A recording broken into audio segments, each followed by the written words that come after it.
All right. Hello. Hey, Freebird. Hey, JR. Did the definitions change independently, or did they change to reflect the current usage, or did they change to better reflect our growing knowledge of the world? Probably all of these and more. And yes, some have been changed by the commies. I would argue that they've been changed by feminists. I've seen a strange correlation in definition changing over the years as women started taking over our institutions. So, I have something I want to share. I mean, it's no secret that this crazy bitch is exactly why feminists have no business in authority positions in the working man. Yeah, dude, I loved your video. I got about halfway through it and I got distracted by some other crazy bitchery. But yeah, your video on that feminist that got hit with a brick in the face. When you said she fucked around and found out, yeah, exactly. Yeah. But this one's about this woman right here. And it's funny, Elon Musk tweeted out that, how soon can she be removed from her position? Because guess what? That dude's smart. Yeah. What? Oh, the white knights of the tyrannical matriarchy came after you. Such a surprise. These crazy bitches. Yeah, I've been thinking about a lot lately. And hopefully I'll get to talk with Billy about it later. About the INTJ anger. He seems to have some ideas. I don't understand. I don't understand why people allow this shit to take place. It's not just her. Like, it's feminists everywhere. Well, everybody's playing the whole left-right debate to divide the secular versus religion, divide, blah, blah, blah. All the different group identity politics. There's literally nobody really getting to the bottom of it. They're missing the point constantly. They think they're right and they're not. Because, okay, this one, for instance, I guess she's a Democrat, so she's on the left. All right, dangerous. But there's just as many feminists in positions of power on the right. So, until one side gets properly sorted out, we'll not be partaking in any of that debate, because it's pointless. Fundamentally, we have crazy bitches in every single structure of our society that are literally destroying it. And that is the feminist agenda. To dismantle and destroy the patriarchy. Billy brought up the Better Bachelor put out a video about some chick in NASA that went crazy and, destroyed some shit on the space thing. Yet, totally missing why she was there in the first place. Maybe we'll get to talk about that later. But first, I wanna talk about this one. Yeah.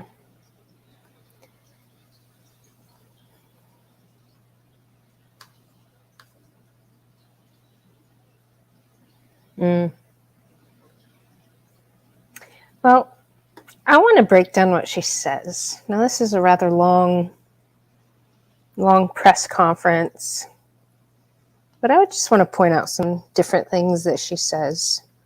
I don't think enough people pay attention to. So let's get started. Thank you, Caroline. Thank you, Maddie. I want to thank members of the press for joining us today. I'm going to announce today the details of our public health order that work in concert with the fact that we declared a gun violence public health emergency as an epidemic yesterday. Now, she declared this as an epidemic yesterday. Meat of it, which is why you're here, is what's in that order. But first, I want to make some introductions and tell you why these fine gentlemen are sitting with me. Prior to this meeting or this press announcement, I asked all of the major leaders in law enforcement, particularly in Bernalillo County, and I want to thank, he's not here, he wasn't able to stay, but DA Sam Bregman for his words of wisdom and advice about how we keep working together to really make sure that we're lining up all of our resources. And we've been doing that. I have to say that in the last year in particular, and the evidence in Albuquerque and Bernalillo County speaks for itself, that we're seeing a reduction in homicides. Now, even though in the past year they've seen a reduction in homicides, even though we have an epidemic. This work tends to come and go. And that can't be the way that we do it anymore. And the way that that's occurred in that way, because we all are resource limited. So we've determined today, and I want to thank you, and I'll introduce everyone around the table, that we don't need any more resource limitations conversations. We need to use the power of a public health in a state of emergency to access different levers, different resources, and different opportunities to keep New Mexicans safe. To keep people safe. So framing it as a health thing, they're pulling at straws from different areas to be able to enact a type of tyranny. I mean, we saw the medical tyranny, the whole COVID shit, and how people complied with that, right? So that's how they're going to try to take people's gun rights away, for safety, because women are all about safety, right? Hello, Braxton. I know, right? Who? Hey, Billy. I don't know, Derek. They don't, just the looks on their faces, they don't seem to be very thrilled about being there. Just an observation. Yeah, doesn't it remind you of certain things? Yep. So that's what's changed today. And we're going to keep doing this work very closely until we see dramatic additional productive changes. Additional productive changes, because the ones that were constitutional before, even though they saw a decrease in homicides, weren't enough. Yet the decrease in homicide, now she's saying there's an epidemic. This is weird. This is so damn weird. In the state. So I don't think anyone around the table needs any introduction, but I'm going to go to my left first. With me today is Chief Harold Medina from the Albuquerque Police Department. Chief, thank you. We have the Bernalillo County Sheriff, John Allen. We also have Commander Hernandez from the Albuquerque Police Department. To my right, we have the Deputy Secretary Baker from the Department of Public Safety. We also have the Chief of State Police, Chief Weisler, and maybe new to the conversation in this space, but not new to the effort, is former State Police Chief Pete Caceres, who joins us today in a new official capacity. And he is our newly announced Crime Reduction Director, helping us keep the navigation and the coordination of all the different levers, resources, and opportunities to make New Mexicans safer as possible. What I have in the public health order is not agreed to by every member sitting at this table. She just said it. So that explains why a lot of those dudes look like they don't even want to fucking be there. Because they do not agree. All these leaders of all these law enforcement dudes do not agree with what she's about to say. Nor was it developed with all of their expertise at the front end. Oh, so she didn't even go to these guys to develop this thing. So she's taking full credit for this. What you'll see is I'm taking on all the major issues. Mm-hmm. And as I give you the details of the public health order, which I'm going to do in a minute, you'll see that some of them are going to pose incredible challenges for me as a governor and as a state. And I welcome the debate and the fight about making the Mexicans safer.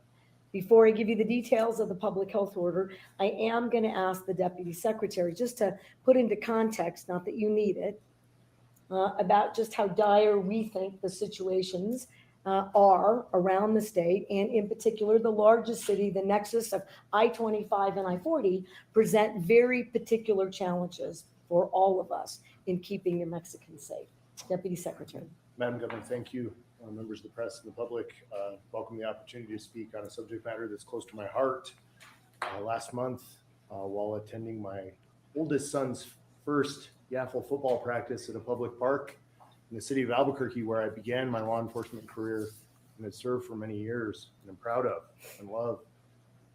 In front of the view of 90 school children directly adjacent to a public middle school, 4 juveniles approached one another and began an active gun battle 5 feet away from my son and his teammates. Where are their All fucking of the mothers? ancillary personnel, the moms, the dads, the little brothers and sisters, the kids playing playground, were impacted by the gunfire that was happening around them and the subsequent stabbing and destruction of evidence. Myself and some of the other parents responded in a way to try and get the children to safety, and thank God none of the children not involved in the intentional fighting action were harmed. That is just, thank God. Okay, so in this situation, parents that were there with their children seem to have protected their children.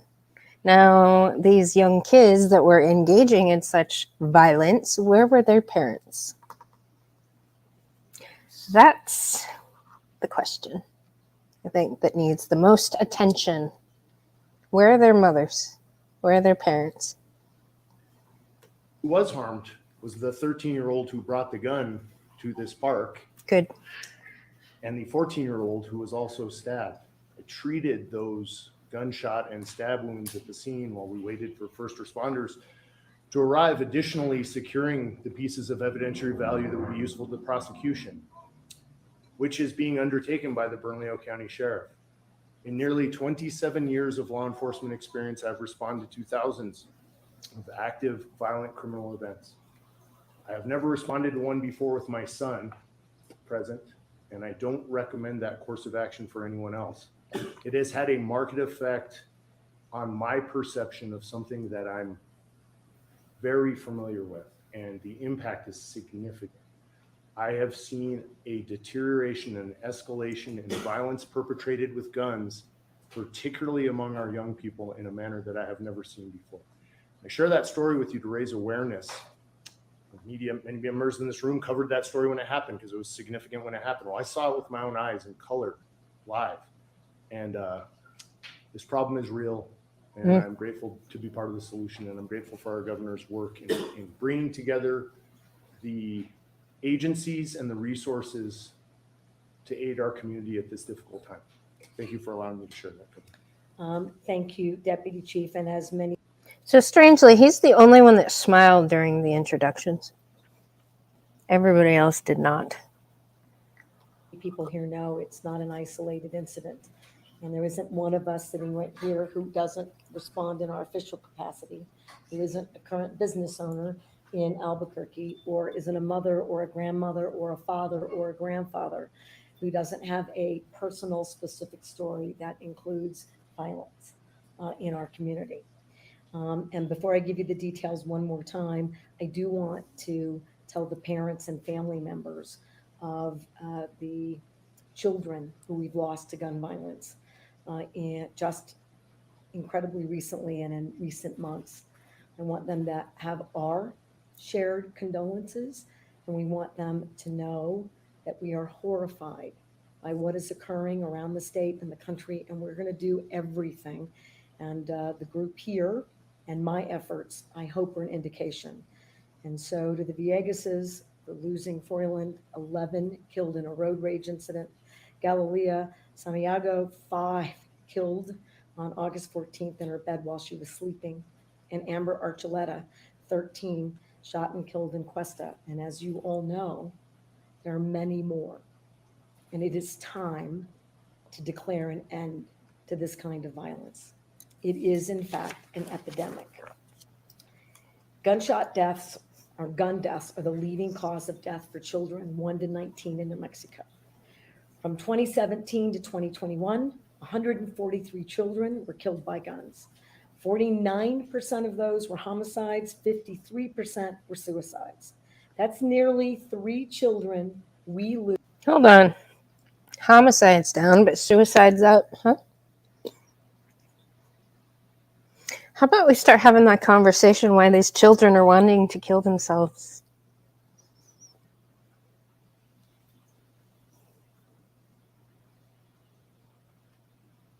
I mean, if a gun is not available, they're going to use something else. So why are we focusing on the tool that they use to complete their objective?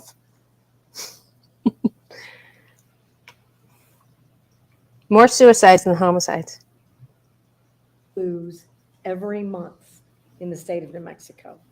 In 2022, 12% of gun offenders in Albuquerque were under the age of 18.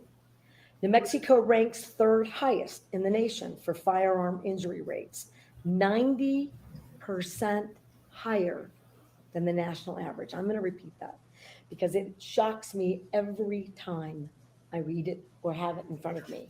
It's 90% higher than the national average. Hey, aren't there sanctuary cities in New Mexico? Isn't that a big thing? I'm just curious. I know it's Democratic. She's a Democratic governor. I know the blue team definitely runs things like shit.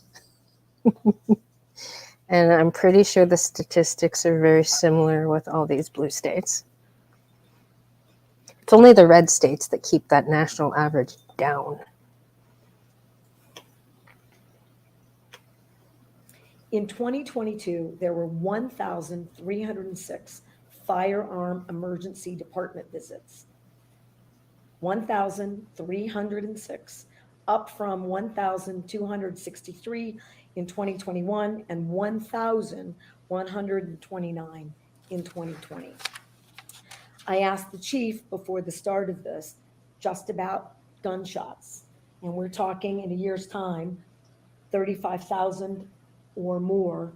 And most people, I don't think it's all that anecdotally, but are going to tell you that there are shots fired somewhere in Albuquerque multiple times a day. And that frankly is escalating around the state, including right here in Santa Fe. So in this public health order, which is effective today, September 8th, which lasts 30 days, and then we'll, like all the other public health orders, we will either amend or renew or So it sounds very similar to 2 weeks to slow the spread. It'll only last 30 days. And, 30 days we'll have a look and see. Yeah, this is such bullshit. Hello, Kush. Good to see you.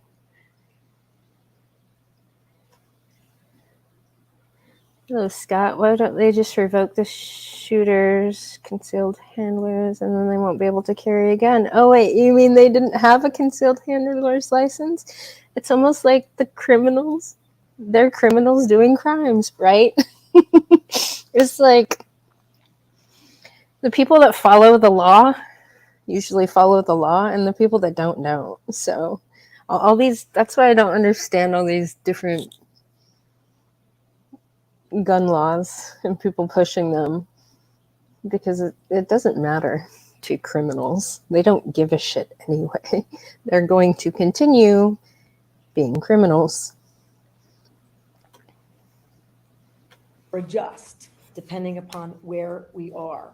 So Mm-mm. effective immediately, Mm-mm. no person other than a law enforcement officer or licensed security officer Hmm. shall possess a firearm, either openly or concealed, within cities or counties, averaging 1,000 or more violent crimes per 100,000, and more than 90 firearm-related emergency department visits.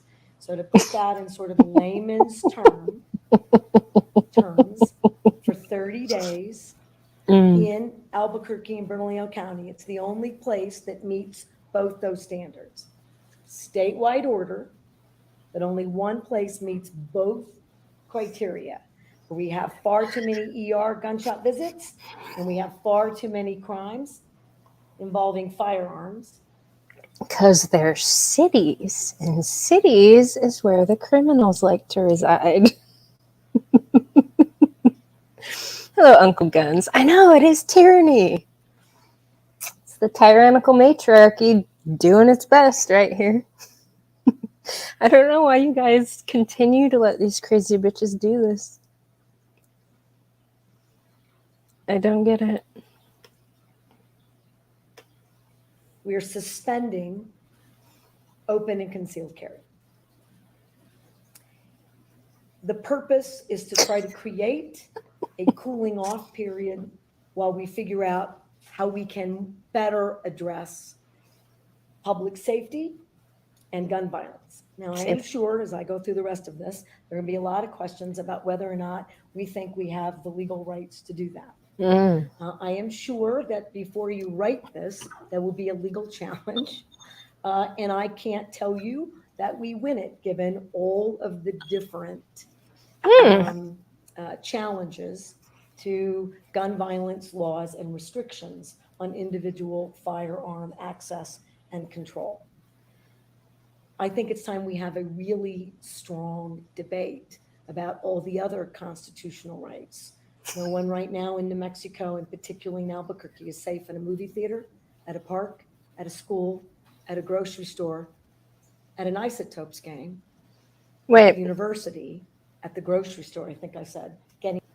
wait. So she's saying nobody is safe in these places when the majority of the time that people visit these places, they're safe.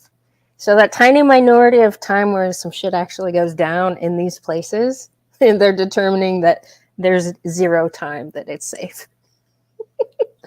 Why do they all do this? They make the exception the rule. The feminists always try to make the exception the rule. I don't get it. Your prescriptions at work, you just aren't safe. I can't guarantee it, and neither can the men and the women who put on a uniform every day. In that regard, I think it's time to talk about the absoluteness of the discussion and the current court actions that suggest that the Second Amendment is an absolute right and none of the others are. And I'm sure you're going to ask me what I think my chances are. And again, if it opens up the door to the kinds of public safety that keep kids safe, I'm willing to take it on.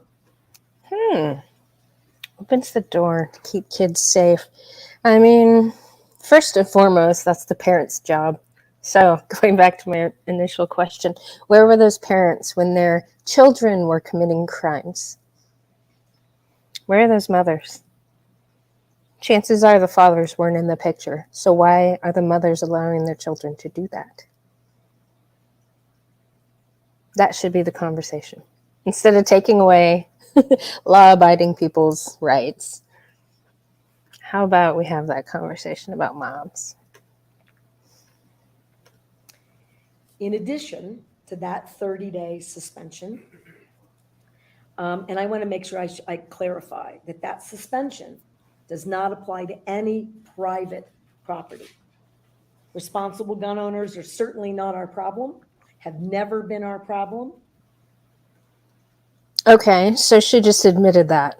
Responsible gun owners aren't a problem. But responsible gun owners cannot responsibly carry a gun in, what, 2 cities?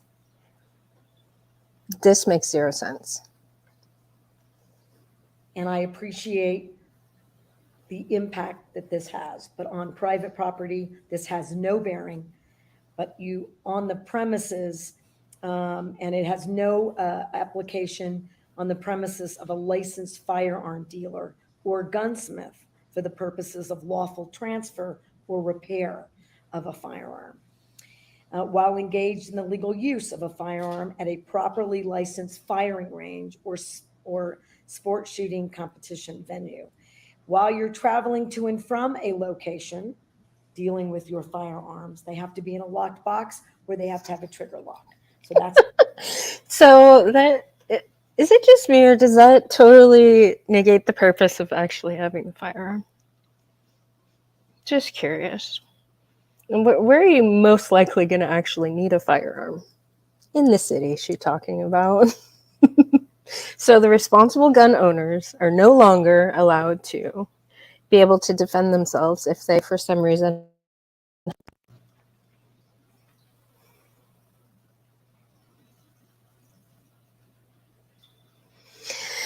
I agree.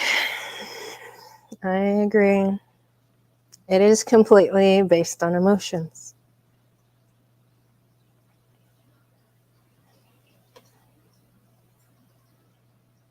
That's how we support responsible firearm owners in their daily activities.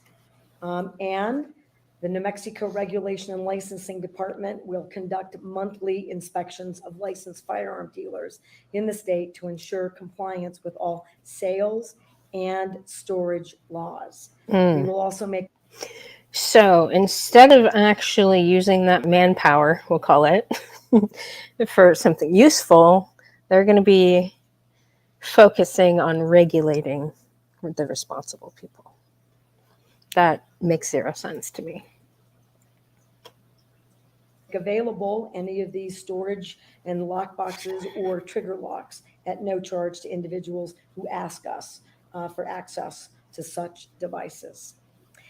In addition, which I don't think will withstand, I believe, any challenge. Wait, so the government, taxpayers, are going to pay for a bunch of these lockdown devices or tools or whatever for the government to give them out freely to anybody who needs one. That seems like a waste of money. Challenge to the public health order. We're going to compile data much more regularly and routinely about gunshot victims in our emergency rooms so that we know. Oh, they're going to compile more data. They should start with, where's your mom? That should be the first question. Where's your mom? Get your mom here. And then start questioning the mother and asking her why she's failing her child. That should be the data that's being collected in this. Exactly what's occurring in every single emergency room and every single hospital statewide. And we will make sure that we know everything we need to know about the firearm, whether it's lawful, unlawful, what the caliber is. So that, that doesn't matter. Data to do more for bad actors. And any other pertinent information will be made immediately available to law enforcement officials. No person other than a law enforcement officer or licensed security officer shall possess a firearm on state property, public schools, or public parks. The New Mexico Department of Health and the New Mexico Environmental Department shall develop a program to conduct wastewater testing for illicit substances, particularly fentanyl, at all public schools. And we're likely to make that available to any other public entity and private entities that invite us in for such testing. That invite us in. So they're gonna start testing for drugs in the water.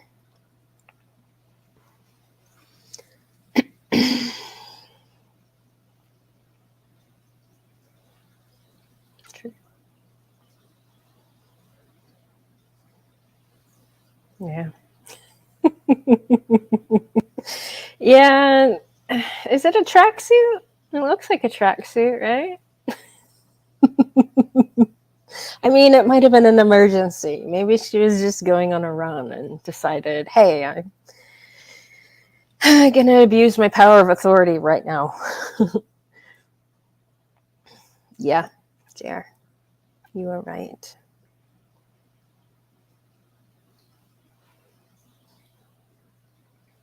Isn't she? The fear-mongering. Yes. Fear and coercion. I'm just curious how the conversations went for this woman to get all these dudes to sit there and sit at this press conference after they, said, I don't agree with your idea. As an authority in this realm, I don't advise that you do this. But she does it anyway, right? And because feminists think they can do whatever in the hell they want. And yes, Derek, she's super smug about it. The Children, Youth, and Families Department shall immediately suspend the Juvenile Detention Alternative Initiative and evaluate their current juvenile probation protocols. And what this means is that while we're really working hard, and we should, to redirect a young person's life out of crime and into a responsible environment. We want our kiddos to graduate from school. We want them to be safe. We want them to be good community members. But when one of these officers is involved in a gun violence situation, and we have a 12 or a 13 or a 14-year-old with a firearm, the notion that there's no accountability here must end until we can figure out exactly what has gone wrong and what we can do better about it. Okay, back to accountability. The mothers. Why isn't the state regulating mothers? Curious. Hello, Primo. How are you? Right? That's what I'm thinking. That's what I'm thinking.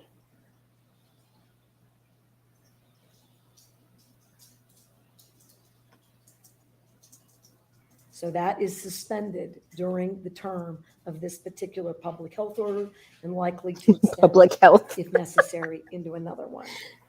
The Department of Public Safety shall immediately dispatch additional officers and resources to Bernalillo County and work with the Albuquerque Police Department and Bernalillo County Sheriff's Office to determine the best use of that resources.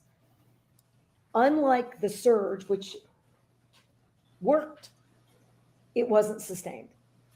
And the initial surge didn't have all of the operational impacts that it needed, lessons learned, to make sure that we were there in court and the prosecutions were maintained in a productive manner.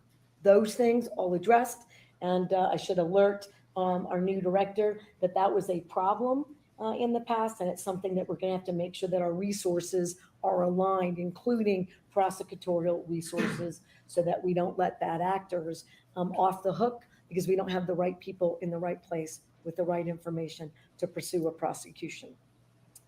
I think I'm almost done, so we can stand for questions. By the way, I want to share something. Hello, Mike. So, a public health order.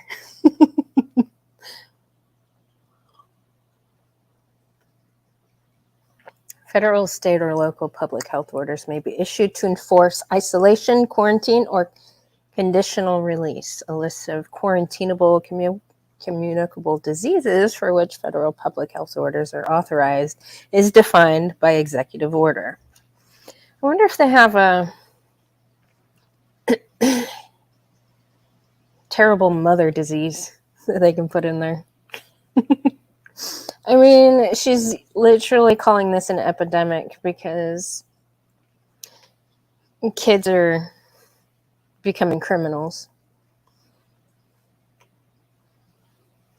So we do know that fatherless homes completely shoots up the chance that there's going to be crime. But it's not always the case. What is the mother doing? What is the mother doing to nurture a young criminal? That's what should be looked into, I think. I mean, if she can call this an epidemic, if she's allowed to do that, which I don't think she is, I think she's done after this. If she's not done, our entire country is fucking retarded. Like, if she still has a job soon, if she's impeached or removed from her fucking position of authority and banned from ever taking part in government again, like, if she isn't held accountable for her abuse of power, then we have a serious problem. Serious problem.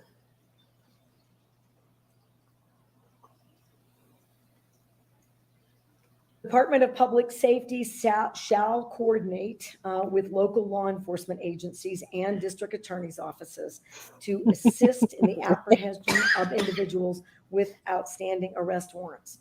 We've added another $10 million to that work. They're doing it. But I think we can leverage more productively across all these jurisdictions. And we have called on the U.S. Marshal's Office to do more. They are doing a ton. We want more. And we're asking AFT, DEA, FBI to all do their part. And I have sent yet another communication to the federal government. And I had a call with the director of the U.S. Marshal Service today that they must create a continued presence in New Mexico, given our gun violence and violent crime situations statewide. We will make sure that the order is broadly disseminated in Spanish and English and any other context to make sure that the public knows exactly where we're headed. Last thing, we also have a declaration for public health emergency for our substance abuse problem, which is part and parcel. So it's making sure that we can draw down resources and apply those resources in every context possible so we can get our arms around this continuing threat to our own public safety, freedoms, way of life in this state.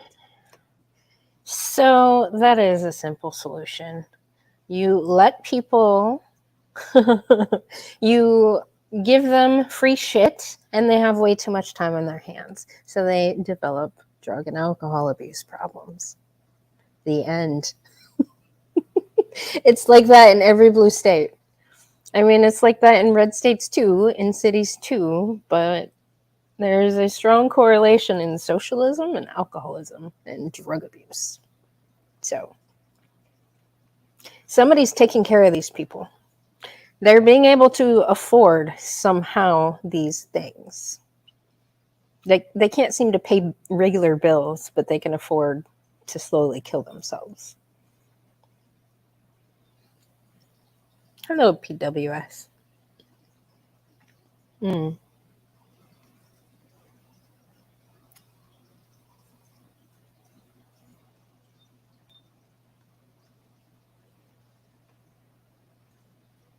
I appreciate that you're all going to help me with the leveraging of resources. I want to state one more time, they did not involve themselves in the drafting of this public health order and are likely not to agree with the totality again. of the first initial steps, but agree completely that smart leveraging of resources and the declaration of an emergency creates opportunities to work For together tyranny. in a more sustained and meaningful way.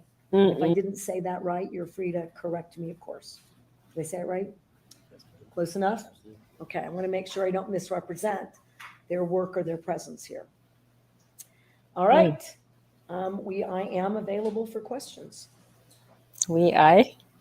Okay, I want to get your response from what Representative Lane had to say, in particular, and wording it, is that despite billions of revenue, the state is not funded meaningful criminal justice reform, including reckless pretrial release policies and behavioral health rehabilitation. What's your response to his criticism? I think his criticism is fair in the context of whether or not we're getting enough of our policymakers to really understand the situation that I think we are currently in, which is incredibly dangerous. I have supported Here we go. Minority Leader, and I got a letter from all of the Republican members of both the state and the House and the Senate about pretrial detention. Well, I didn't need that letter, but I'm grateful for it.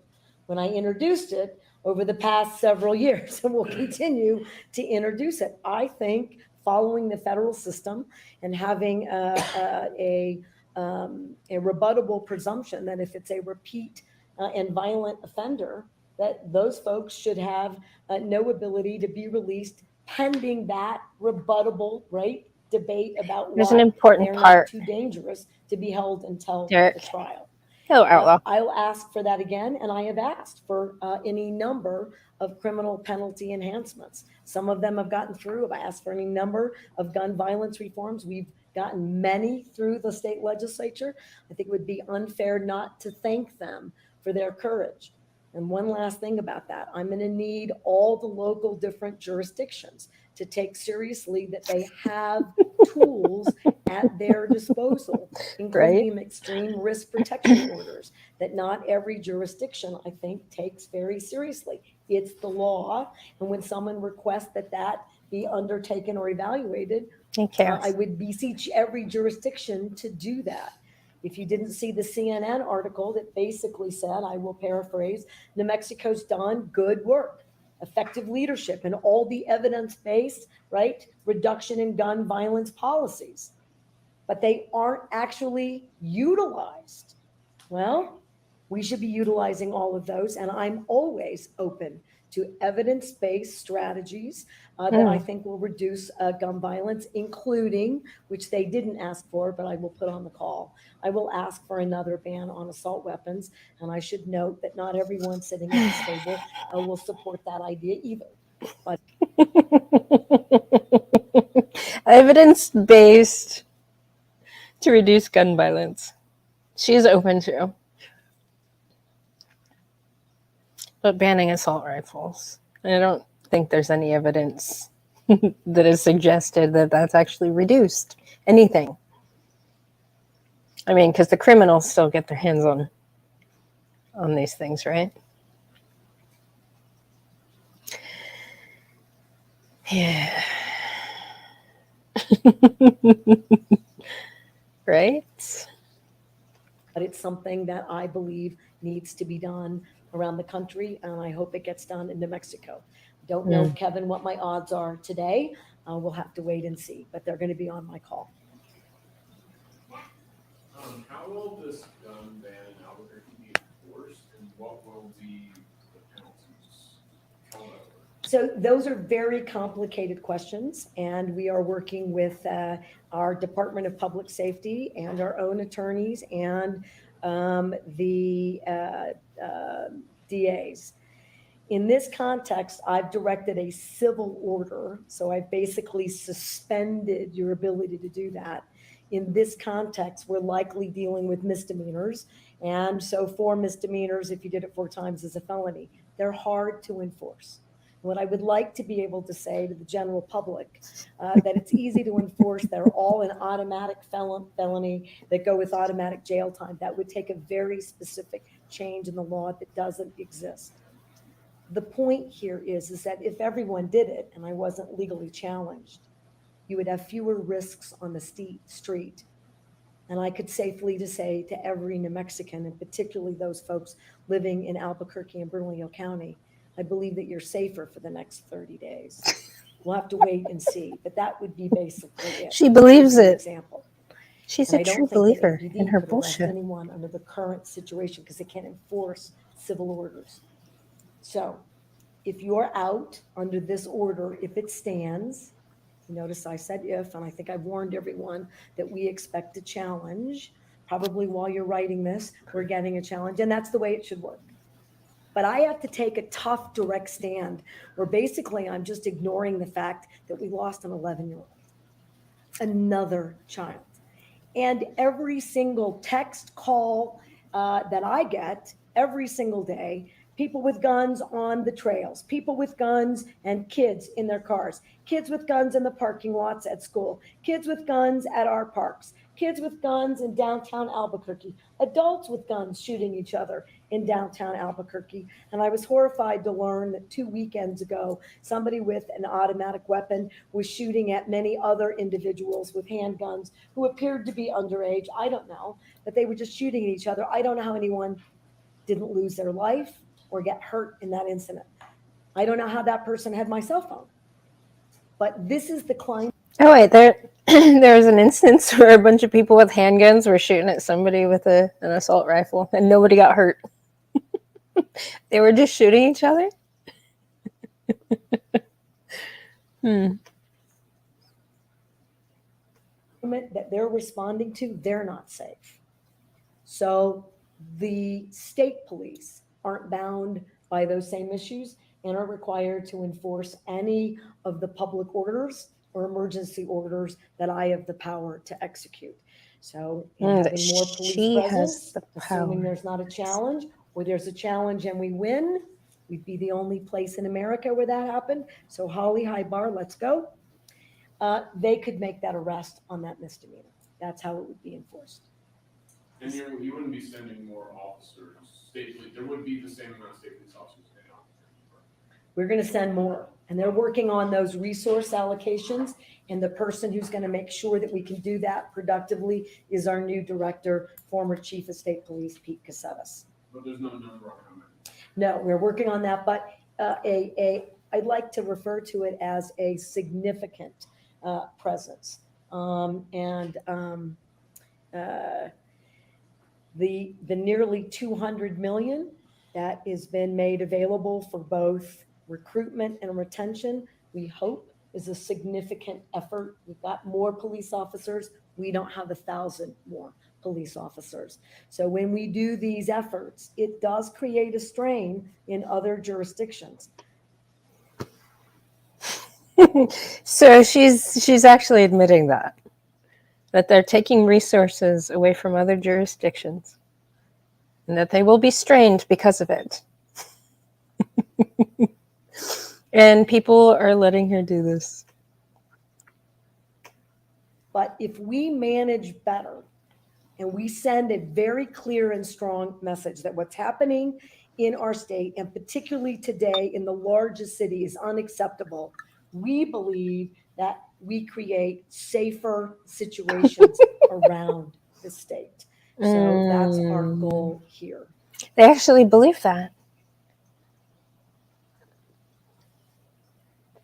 So by sending a message, by doing this, it's going to create safer situations around the state.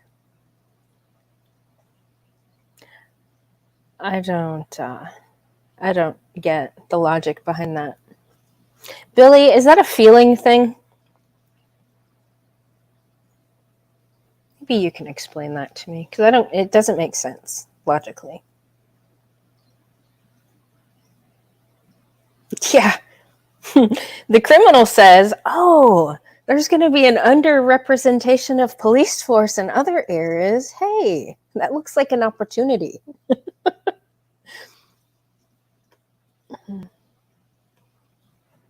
Maddie? We'll go to Greg. You sent direct messages yesterday to Mayor Tim Keller and AG Merrick Garland. Have you heard anything back today from either I have not heard back from the U.S. Attorney General, but I continue to send letters. I did call the White House and speak to Tom Pettis about this issue because I'm not going to stop until we get the resources that we need. That's my job. Mayor Keller and I have had a conversation today. He stands ready to assist in whatever way. And I think the fact that we've got the police chief who is candid about the things that we could do better in the state police effort, things that we could do better through our juvenile probation and parole is a strong indication that it's going to take all of us working together. And I got that commitment from the mayor today. And I want to make clear, the mayor has not been in the way. The mayor is not telling us not to do anything, but we have to create a standard. Hello, Woody. What do you mean you didn't catch what she said? Here, I'm going to play it back for you. I mean, to sum it up, she said by putting extra strain in other jurisdictions and other areas of the state by relocating a bunch of the police or whatnot to now pay attention to make sure everybody's complying with this tyrannical order, that it'll send a message to the areas that they're serious about it, and it will cause a reduction in gun violence. That's what I got from what she said. I don't know. Let's have a listen. This issue because I'm not going to stop until we get Messages yesterday to Mayor Tim Keller and AG Merrick Garland. Have you heard anything back today from either? I have not heard back from the U.S. Attorney General, but I continue to send letters. I did call the White House and the nearly 200 million. There would be the same amount of state police officers in Albuquerque. We're going to send more, and they're working on those resource allocations. And the person who's going to make sure that we can do that productively is our new director, former Chief of State Police, Pete Cassettas. But there's no number on that. No, we're working on that, but I'd like to refer to it as a significant presence. The nearly 200 million that has been made available for both recruitment and retention, we hope is a significant effort. We've got more police officers. We don't have 1,000 more police officers. So when we do these efforts, it does create a strain in other jurisdictions.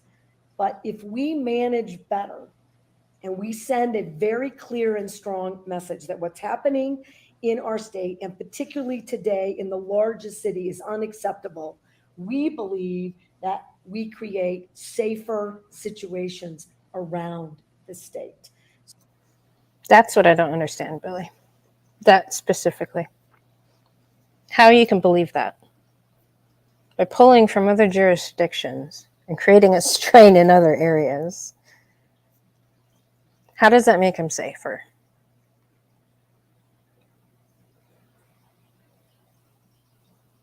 Maybe you can answer that, Billy. So that's our goal here. Maddie? We'll go to Griffin. You sent direct messages yesterday to Mayor Tim Keller and AG Merrick Garland. Have you heard anything back today from either? I have not heard back from the U.S. Attorney General, but I continue to send letters. I did call the White House and speak to Tom Pettis about this issue because I'm not going to stop until we get the resources that we need. That's my job. Mayor Keller and I have had a conversation today. He stands ready to assist in whatever way. And I think the fact that we've got the police chief who is candid about the things that we could do better in the state police effort, things that we could do better through our juvenile probation and parole is a strong indication that it's going to take all of us working together. And I got that commitment from the mayor today. And I want to make clear, the mayor has not been in the way. The mayor is not telling us not to do anything, but we have to create a standard where all of us are feeling, I hope, clarity that this has to change, using every tool we can until we've exhausted every idea, every tool, every strategy, every legislative aspect, every bit of it, all together. It cannot stand, and I think that that's the mayor's position as well. He doesn't have the same statewide powers that I do. I can do this. And it, See that? Yeah. I mean, the governor has the most statewide power, right? She can do whatever she wants with it. also allows the mayor, which I suggested he do, request for emergency funds to apply them through his experts and expertise and his police jurisdictions in a meaningful way. Austin? Emergency funds. Penalty for violating the civil order, would it be unlawful carrying of a deadly weapon? You refer to a misdemeanor. Well, I mean, the reason I did that is because it's lawful in New Mexico to have firearms. So in my suspending that, it's not like I can create a new law or a standard. So what I can do is when you violate a public health order, it's the lowest level of violation. And that is an enforcement issue. But again, if this is upheld, Right? and if no one challenges it, I'm happy not to have a challenge to all the people that are thinking about it. The point is this: we better have a debate about what's necessary to reduce the number of particularly illegal firearms and our ability to go after bad actors. A lot of these bad actors steal legitimately purchased firearms. There are too many. We have to do more. It should horrify every American and every New Mexican that so many young people and so many individuals with no training, with reckless criminal behaviors, are openly carrying firearms in our communities. I'm horrified. Where's their moms? Where's their mothers? All the examples you cited. I mean, their fathers aren't home. Where's their moms? Shooting from cars. So what's the value of the civil order? Why not just do better law enforcement? Both. The value of the order is that it gives me three things. One, it says it's a statewide issue and it's a message to everyone to start leveraging their resources and arresting people. Two, the jurisdictions come at this, including with the DOJ restrictions, differently, without the leveraging and the additional resources, arresting, and where do they go? We got to make sure that everyone is bumping up their services. It's a message to the Metropolitan Detention Center. It's a message to the HMOs. You better figure out treatment. We have been sort of stalled out, to your point. This order basically says, stop stalling out, and to your point, just arrest everyone. Well, I also have to have the ability, I can't arrest everyone. There are literally too many people to arrest. This would allow us, Someone's got a concealed carry permit in Albuquerque, walking down a public street, they're not going to get arrested. Isn't it? I can make the point that maybe they should be. And this is the point. I'm willing to do anything and everything within a shred of evidence-based effort. Evidence-based. Because if you're not horrified that on any street corner in too many cities in New Mexico, there is someone with a gun sticking out of their waist or their belt. And I'll tell you, if you're a young person, you're not allowed to have a handgun. It's a crime already. I got it, but we won't be able to arrest all of them. So imagine, just in a perfect world, if this was upheld, it gives all of these police officers the ability to focus on the real criminals. Last follow-up. Yeah. But your point is valid. You took an oath to the Constitution. Here we go. Is it unconstitutional to say you cannot exercise your carrying license? With one exception. Here we And go. that is, if there's an emergency, and I've declared an emergency for a If there's an she's making it an exception. If she declares an emergency. This is a super important part. temporary amount of time, I can invoke additional powers. No constitutional right, in my view, including my oath, is intended to be absolute. There are restrictions on free speech. There are restrictions on my freedoms.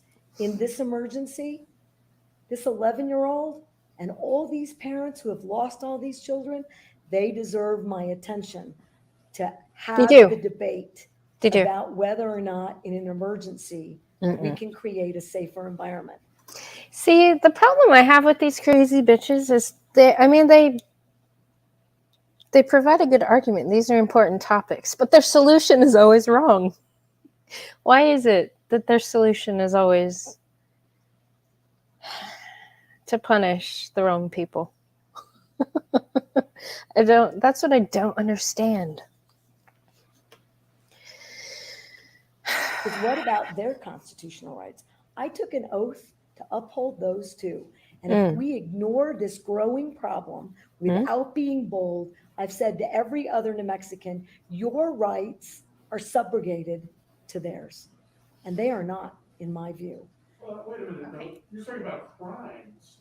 There are already laws against crimes, so how are their rights? I got it, but again, Right? if I'm He's unsafe, smart. who's standing up for that right? There we go. That's what it comes down to. If I'm unsafe, if I feel unsafe,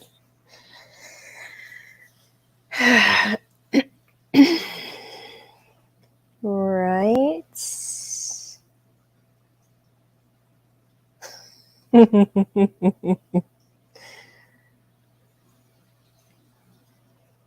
They do. You should, Derek, make some merch for this. Keeping the Mexicans safe. See,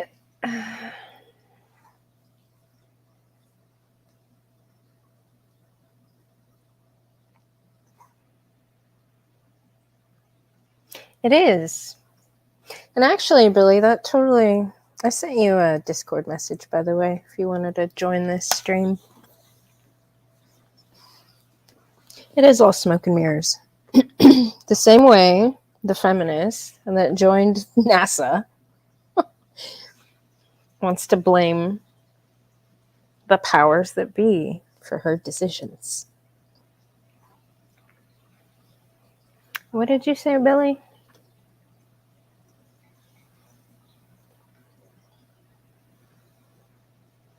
She was stuck up there, so she went to work on sabotaging experiments and equipment, losing tools in outer space, and generally being a pain in the ass. Yeah.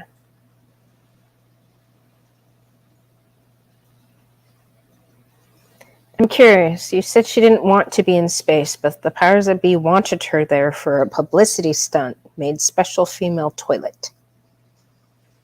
I would argue that she knew exactly what she was doing. And she's the one that wanted to be there. Because guess what? Women don't do what they don't want to do. And they do exactly what they want. What's up, Billy? Hey, what's up? Sorry, I'm just finishing up dinner. That's fine. That's fine. Noodles. Yay. What do you think about this crazy bitch? Wow.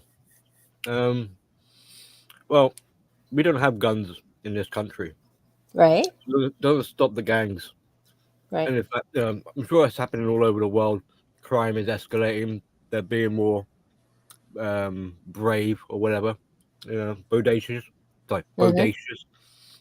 They're shoplifting. It's not just shooting people, but shoplifting, just taking the piss in general. Yeah. So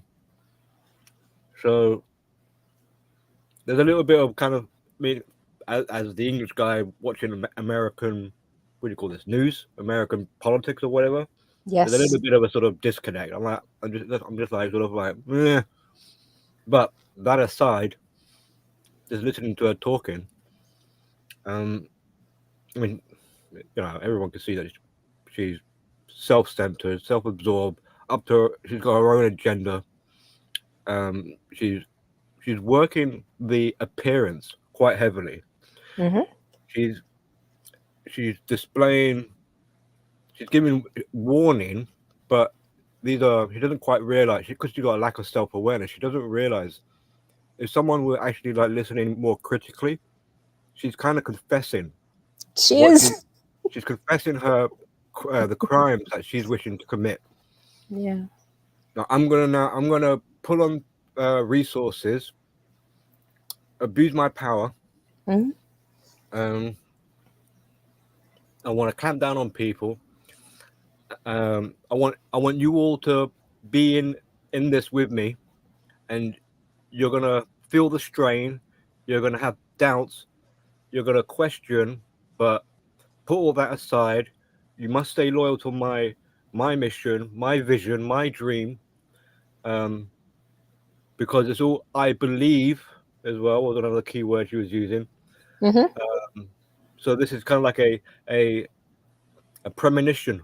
Like in my imagination, I see this happening. This dream I have, and it's kind of like a duality type of dream where the one that she's presenting or talking about is like the rapper, but the real dream is her elevation into prominence, into the grandiosity side of things, where it's like the power, the influence and control that she has over people, and all these bodies of resources and monies and investments, and playing around with laws and trying to undermine policies or find roundabout ways or She says it's an epidemic.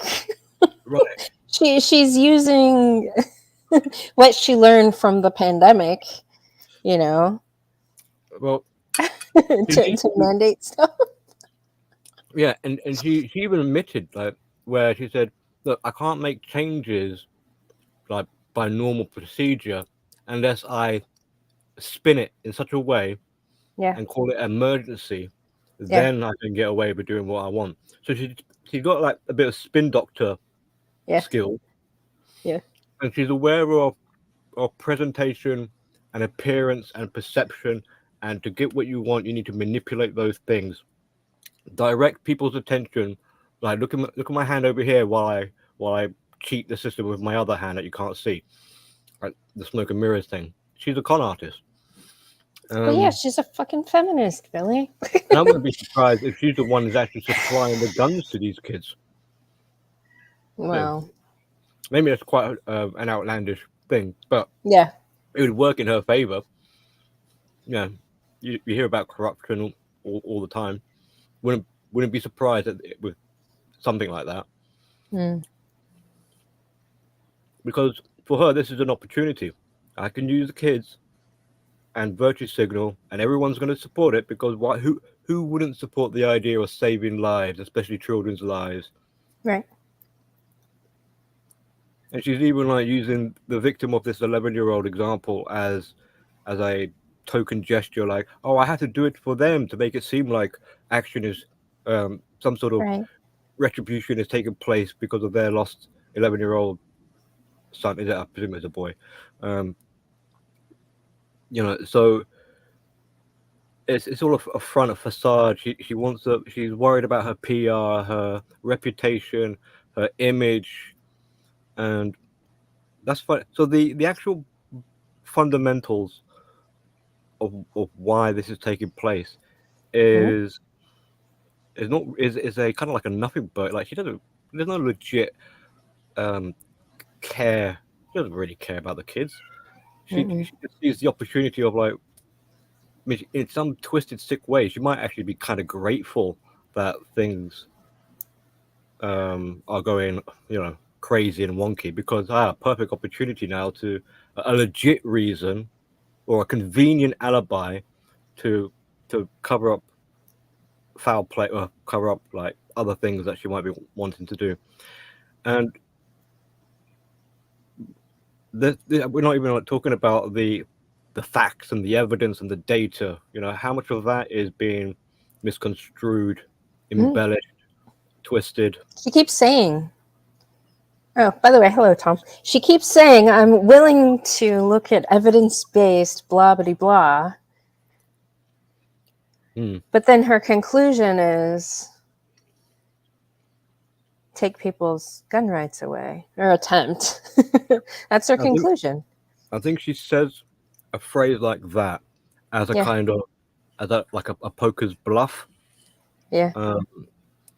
So if you hear, for the casual listener, hearing something like that, they might not think to be like, okay, then I'll call you out on your bluff. Here's some evidence for you to look at. They'll be like, no, they'll assume that she's already looked at the evidence and it's been through some sort of processing filter or check. It's all legit.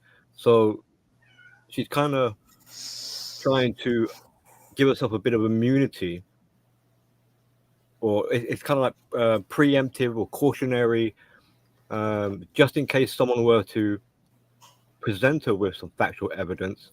Mm-hmm. Then she can kind of palm it off as if like, well, I've already looked at the evidence, so I already know what I need to know. I have my belief as well, so I don't need your additional evidence. But thank you for handing it over to me. And she just dumps it in the dumpster next to it. So I don't think she's really, obviously she's not serious. Will seriously consider any evidence, nor will she actually, if you were to look at it, would she look at it accurately? She's already got this pre-notion of what she's decided, because if evidence, unless it's in support of her wishes, but anything that's contrary to her desire, this would be a problem for her. So I don't think she would really pay it all that much attention. Right. See, these guys are dying for me to drop the link. Well, I could step down and let someone else up if they want. I'm still sort of eating. Yeah, no, don't step down, because I wanna deeply discuss this feminism thing and the astronaut thing and why you guys continue to allow and make excuses for these people. I mean, Billy, you coming from mental health arena, right? I mean, that's kind of your thing. Yeah. And you said no. You said she didn't want to be in space, but the powers that be wanted her there for a publicity stunt. Something like that. Yeah, I mean, I'm kind of like paraphrasing what. If you watch the video from Better Bachelor, he puts it in context. He gives a backstory and all that. Right. But if she didn't want to be there, she wouldn't have been there. I don't know at what point she was becoming disgruntled. No. She's a feminist, Billy. That's the agenda, is to literally tear down everything that men built. And then she completed that, right? She got on a space station and is blaming her mental health for her shitty behavior and destruction. I don't know if she was blaming her mental health. I think she was just, I don't know what her excuse would be. But people are making excuses for her on why she did the terrible things, right? I think they're kind of piecing together. I mean, you might need to watch Better Bachelors, because he can lay the story. He lays it down, how the sequence of events, and gives a bit of a backstory, because she didn't just turn up on day one on a space station. She was doing missions. I think her career starts in like 2010 or something like that. So she's built her way up. She's done whatever projects and ventures, and then eventually at some point got onto this space program, to the ISS space station. Kush, you'll love it. I don't know if you've watched it, Kush, but if you do, this woman, she shits the space station. She defecates. she abuses the toilets, and so there is fecal matter just wafting around the space station. And if you know about the space, like, that needs to be a sterile, hygienic place, because there is nowhere for it to escape. So her whatever is just in the air. But yeah, Easy. Hello, Easy. She was a diverse. Hold on. Hey, how are you guys? Shout out. Excuse me for a minute, gentlemen. Go ahead and talk about this crazy bitch and the agenda to take away people's guns. 'Cause I know you have some good insight on that.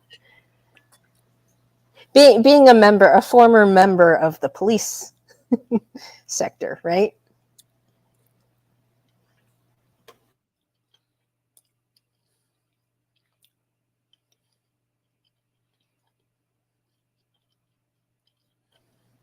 Easy. You have the floor, sir. Hey guys, sorry. I That's all right. just ended up a call. Okay. Yeah, I wanted to just join in on this topic because you know for a fact this woman will never give up her armed security. She'll never give up her gated community. She'll never give up anything that keeps her safe. But she's got no problem with you not having the ability to protect yourself. So I'm hoping a lot of the Second Amendment groups in New Mexico go after her for this.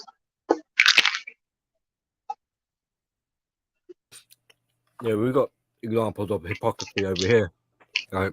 You've got this ultra low emission zone, electric vehicles save the air pollution quality, climate net zero. Yet the city mayor is driving around in a £500,000 armored diesel vehicle and wants exemption from all these zones. Yeah, it's insane. Like it's absolutely insane. This is nothing more than agenda-driven ideology. If she really wanted to get illegal guns off the street, she could turn the police loose, take the restrictions off the cops. There's a lot. There's a lot of ways to combat it without taking away people's Second Amendment rights. I'm sorry. It's just it makes that saying even better. It makes that saying mean even more now when you say, "I'm sorry, all of my guns got lost in a boating accident."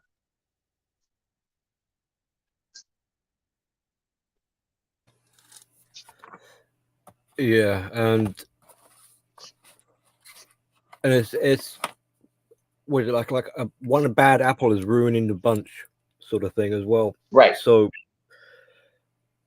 how much would you say as a guest or something, like, I don't know, like a percentage, how many does this woman give a percentage of a proportion of how many gun incidents are done by children?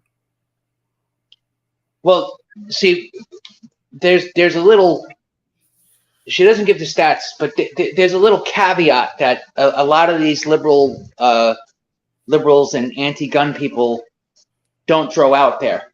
They include like accidental discharges. They include suicides as gun violence.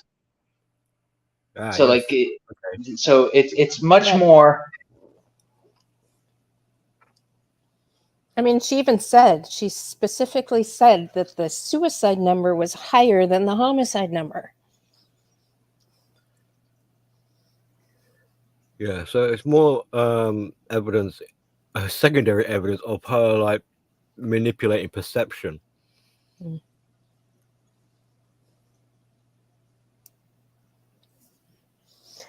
All right. Probably So, going like, to regret this. But You cannot under any circumstance take these people like at face value. This is all agenda driven. right. You know what I mean? Like, and look, I get it. You know, illegal guns in the hands of bad people do bad things. Yes. But the solution is not suspending everybody's gun rights and telling honest, good people who are law abiding that they can't have a means to protect themselves from the Right. people who are going to ignore every law you make. Yeah, Trying to get those guns off the street. I mean, The solution is to do what like, you know, like certain jurisdictions did, like New York City did, turn street crime loose. They got guns off the street like crazy. They turned New York City from a hellhole into a thriving city, and now it's a hellhole again. this is how you end up with both burglaries, like you're not, Right. or shoplifting, and the But- owners aren't allowed to stop it or do anything because it'll be the owner that gets into trouble or arrested.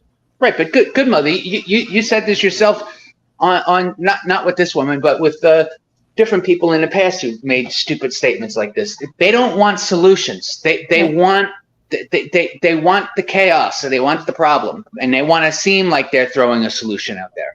Right.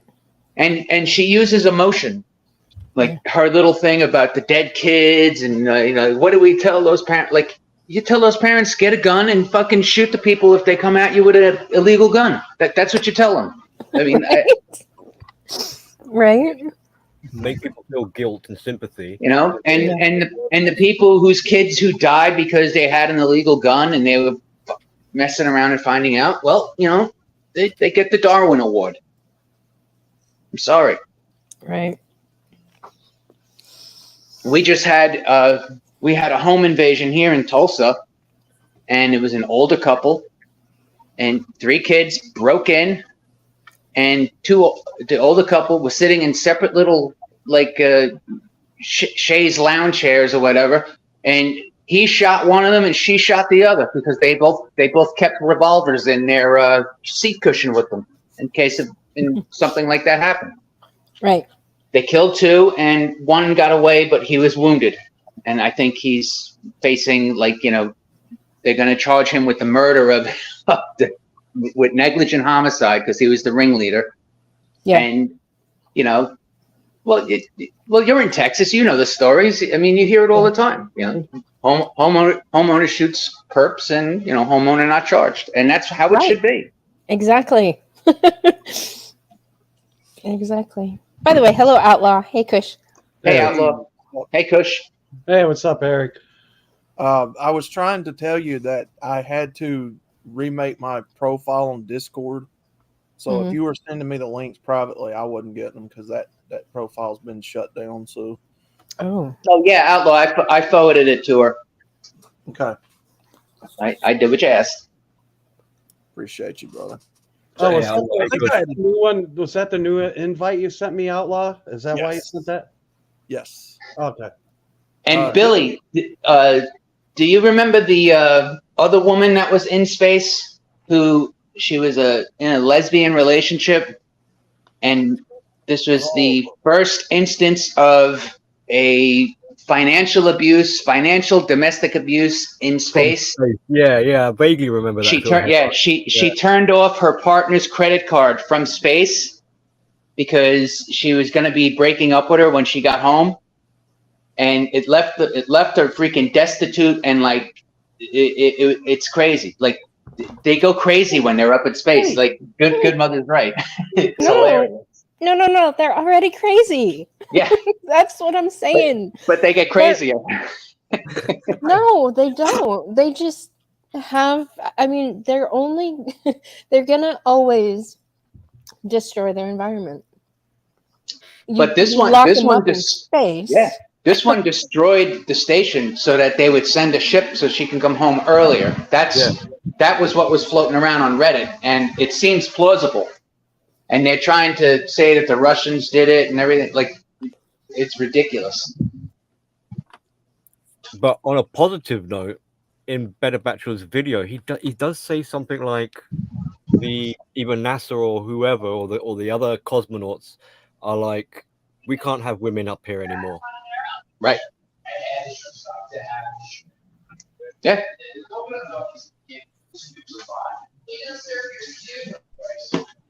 Look, I don't know. It's insane. The last 3 years have just the swing to insanity has just gone over the edge. I mean, you thought the crazy train was going fast when Trump was in office. It is just, I mean, it's at warp speed now. Light speed. Yeah. It's a very simple thought process to follow. People like this governor here, they don't listen to we the people. They have no incentive to listen to we the people because we're not in charge of them. Outlaw. She didn't even listen to the gentleman sitting at the table, the literal men in the positions Oh God, that that was he's trying to Machiavellian. fight law for. Yeah. No, she admitted. Oh, no, the majority of the people at this table disagree with what I'm about to do. Mm-hmm. But I'm going to do it anyway. Yeah. Yeah, because their motivation and incentive doesn't come from we the people looking out for us because we're not in charge over them. Clearly, if we were, this wouldn't even be a debate. Yeah, but she uses that whole thing. Well, this is a states' rights issue. No, states' rights don't trump the ordinary people. Like, whether you like it or not, lady, you don't get to choose. Exactly. Right. And this is going to go down hard, and they're going to make an example of her, and she's going to say, and she's going to be like, "Look what they did." You know, this is just another agenda-driven. It's all ideology. There's no. It's all emotion and ideology. That's it. Oh yeah, there's nothing objective about it. It was. Oh God, no. I mean, all the hyperbolic language, all the, the use of the language, the hands, gestures, all that bullshit. Yeah. Yeah. It's like, oh God, the children, the safety of the children. Yeah. You know what? That argument. You can actually make the argument, I'm thinking of the children. That's why I want every person on the street armed with a gun. Yeah. There'll be no crime. Yeah. Right. I'm thinking of the children. I want 50 men standing in every school with a gun so that if something happens, they can just hose down the person who's trying to get in there and do a mass shooting. I'm thinking of the children. I mean, the arguments they make, it's so weak, it's so emotion-based driven, and it's sickening. People like this do what the check writers tell her to do. No. See, that's what pisses me off the most about you guys. You're literally blaming men for this incompetent, crazy bitch abusing her powers of authority. No, that's all from her. I agree. Yeah. That's is too. Yes, it is too. Yes. No. This is a feminist agenda. This is a crazy feminist bitch in a position she has zero business being in the first place. Oh, I agree. Oh yeah. Yeah. Please don't abdicate her responsibility and blame men for it.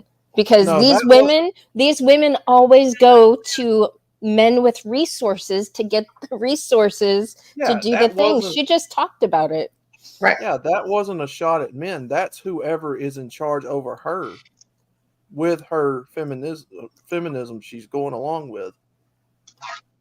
No, nobody's in charge of her. She's a part of the cult. She's a domestic terrorist. Is literally doing the things because she can. Yeah, that's what I'm saying. Exactly. I saw a meme that I had to fix the other day on Instagram. This, what was it? George Soros and Nancy Pelosi standing side by side. And it was she's running again for San Francisco. I saw that. Did you see that? I couldn't believe that.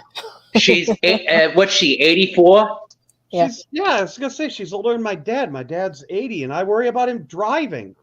You know what it's what's funny? And do you guys ever watch there's this one chick from Gen X, I think her name is Gen X Sherry. She's like, it scares the powers to be to hand the reins of government over to Generation X so much that they just cannot fathom a world where they're not in charge. They cannot fathom a world where they are not in the halls of power. Like to them, it's like they almost see it as like a birthright now. That them and their families, that they should be just there because of who they are. Mm-hmm. It really is true. She made a great point. They cannot fathom a world where they they just walk away and give up power. People like Biden, McConnell, Pelosi, Frankenstein. Mm. It's sick. Even Schumer in New York, all of them. It's crazy. Anyway, you guys, great topic, good mother. Mm. But Thanks for coming up, Easy. no, thanks for having me, Billy. We got to play again. You too, Kush.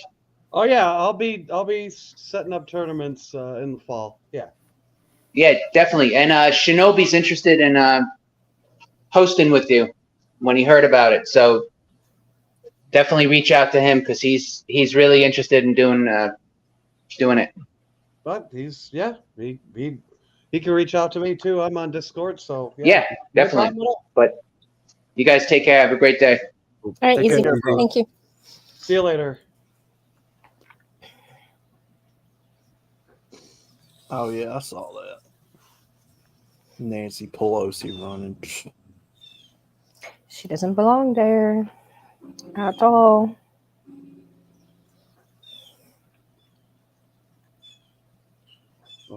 None of those people do.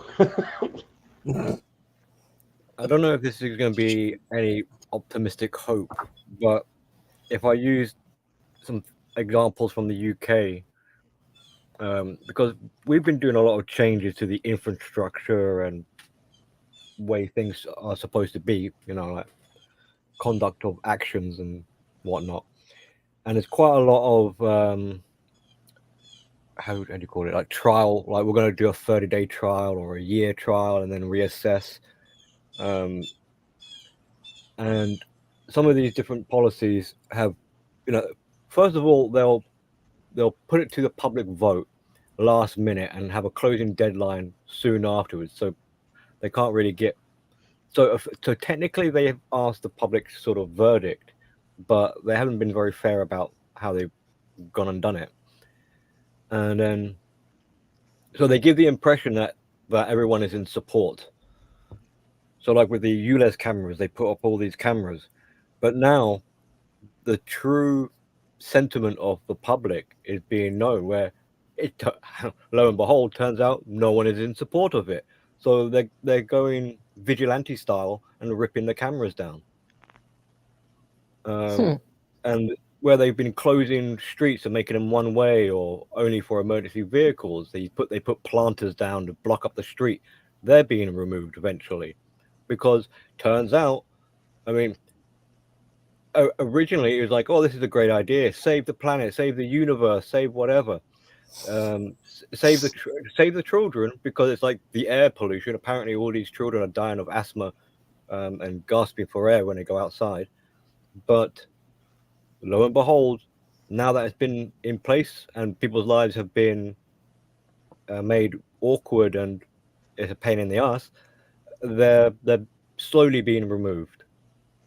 But that doesn't stop the officials still trying to find other ways and loopholes to sort of get what they want. So I think they're always going to do that. Yeah, I mean, some people are saying it's like a Trojan, like with the ULEZ camera. The key is, I think R.J. Regan made a good point about this. Like, he talks about it like weeding a garden. The weeds are always going to come up, and you gotta stay vigilant on that. Like you said, they're going to find other stupid loopholes and ways around that. And the problem is, we've allowed the weeds to choke out the garden, or the weeds have been allowed to choke out the garden. Yeah. Right. The problem is, that just like, as I've heard a lot of people say, I agree with this, it's clapped too far in one direction. It will clap back. It's going, this isn't sustainable.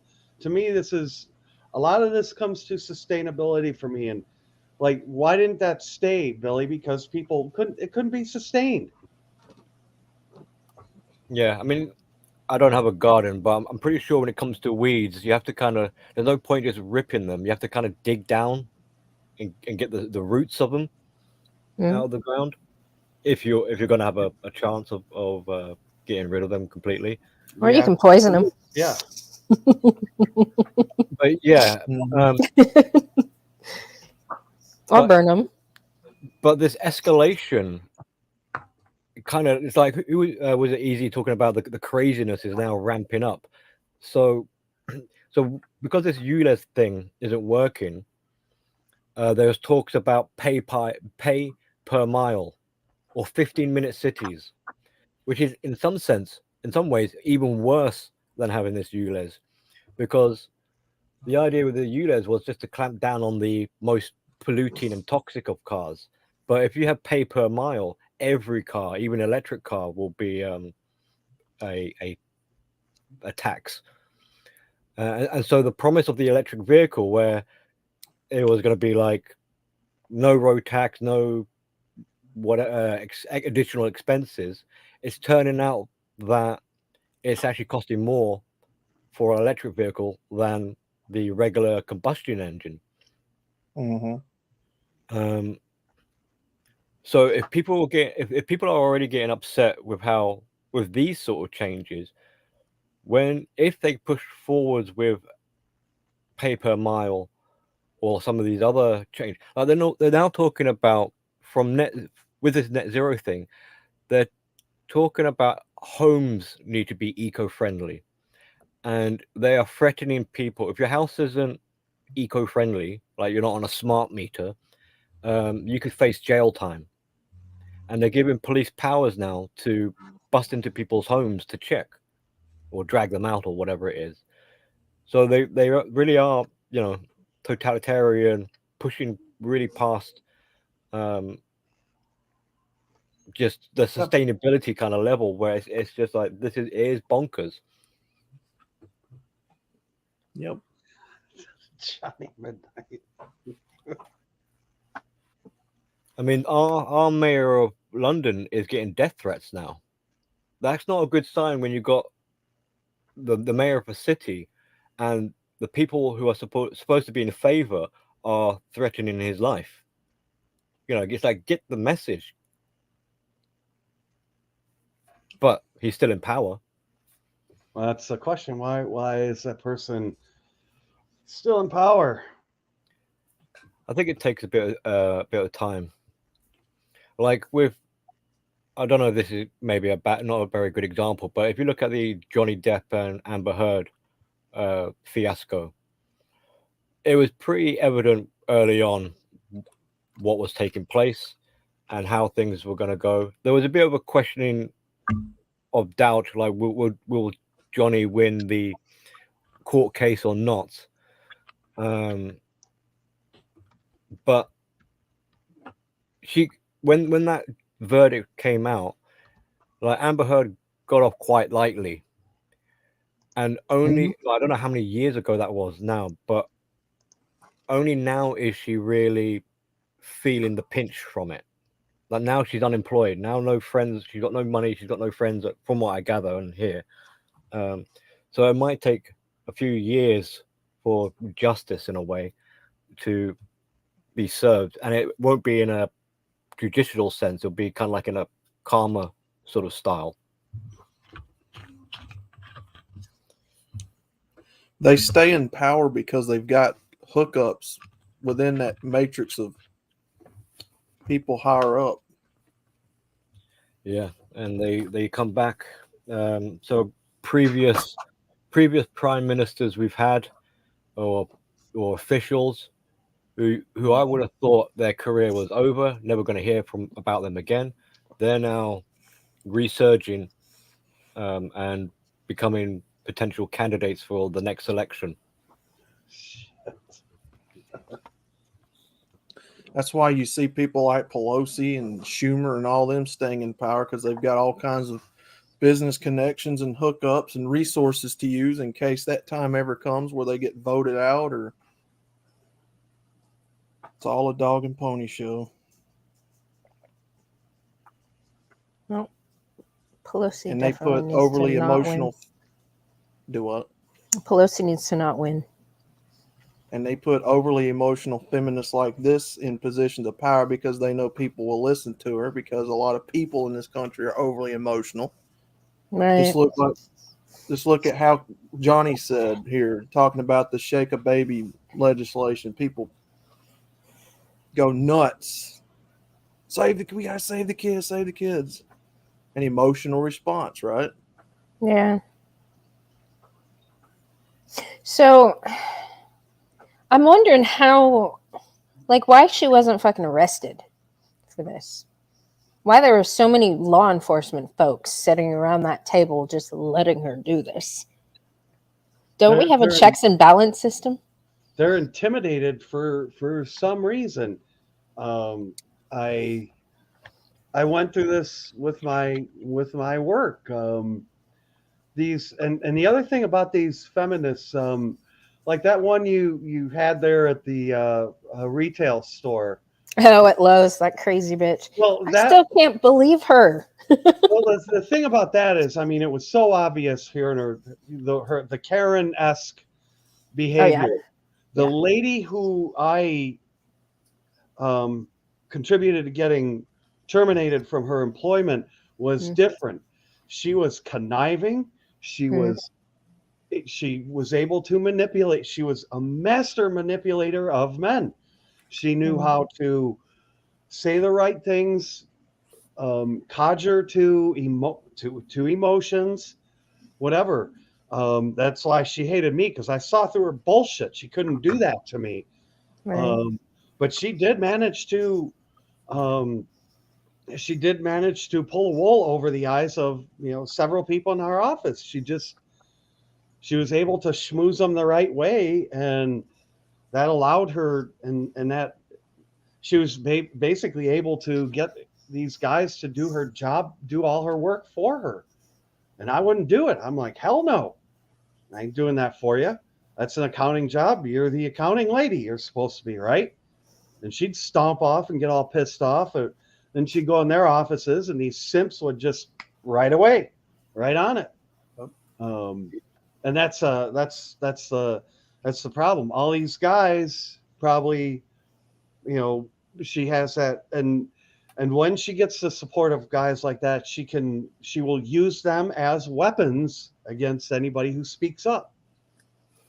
And she tried to do that with me. She tried to weaponize those guys against me. Those guys surrounding, they all look kind of submissive and defeated. Oh, yeah. They look like fucking hostages. I mean, that one in the middle there, he's looks like he's kind of actually like got a bit of the gears are sort of turning. Like he's sort of paying a bit of attention. But the two either side of him, they're in their own little, I don't know, their own little hell or something like that. They're off in daydreaming land.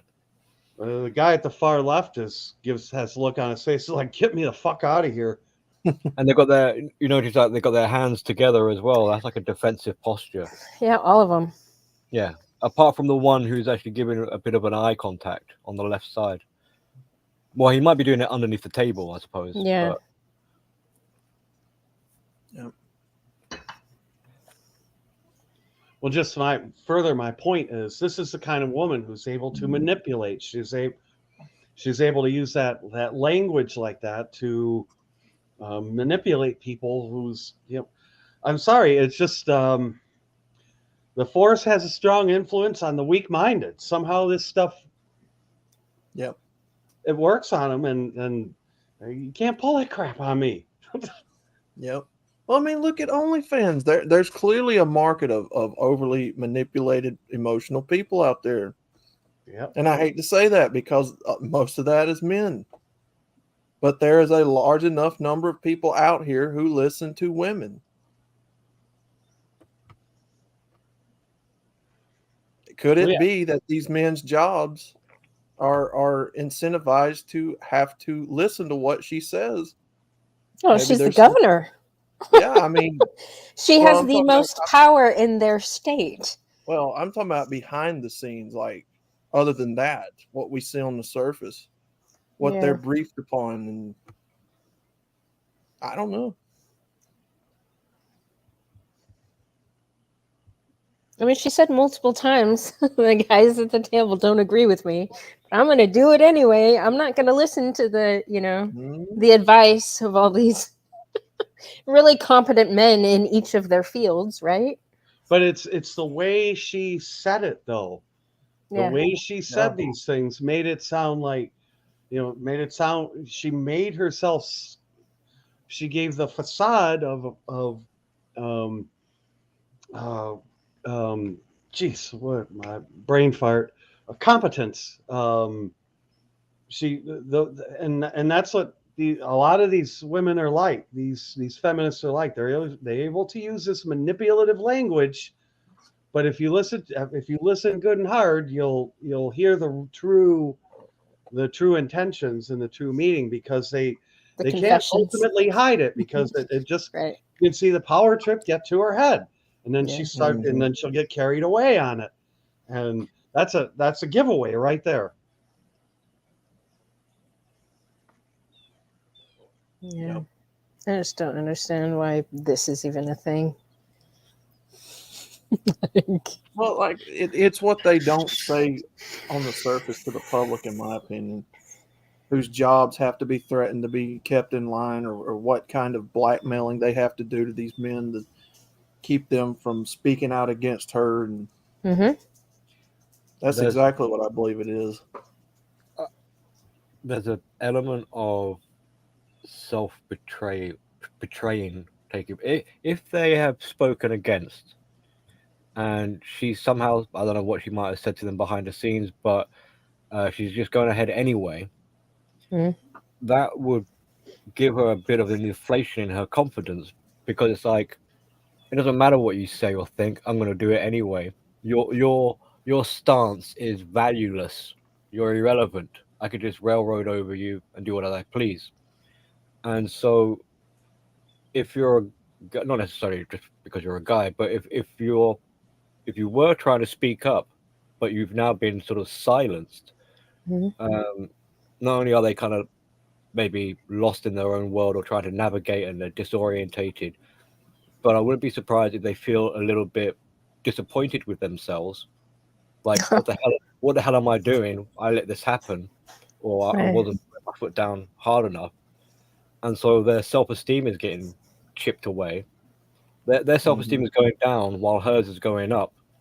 So they start becoming more and more intimidated and putting their trust in her. Like I don't know what to do, but she apparently says she knows what time of day it is. I'll just let her take care of it. So if they've got also high agreeableness, because they don't really want to have a conflict or an argument take place, they want everyone to be a team and working together, then you can see how she's stacking the chips in her favor. Yep.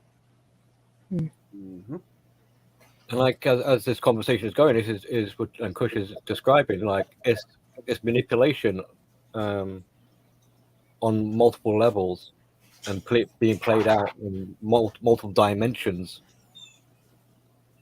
And that's the key. They will do that. They will do that exactly like Billy said. And that's what this woman at my work did. It was in multiple levels, multiple ways. Yep. Like, I wouldn't be surprised if she is hypersensitive in the sense that she is note taking what are her team players' insecurities. Where can she use that keyword leverage?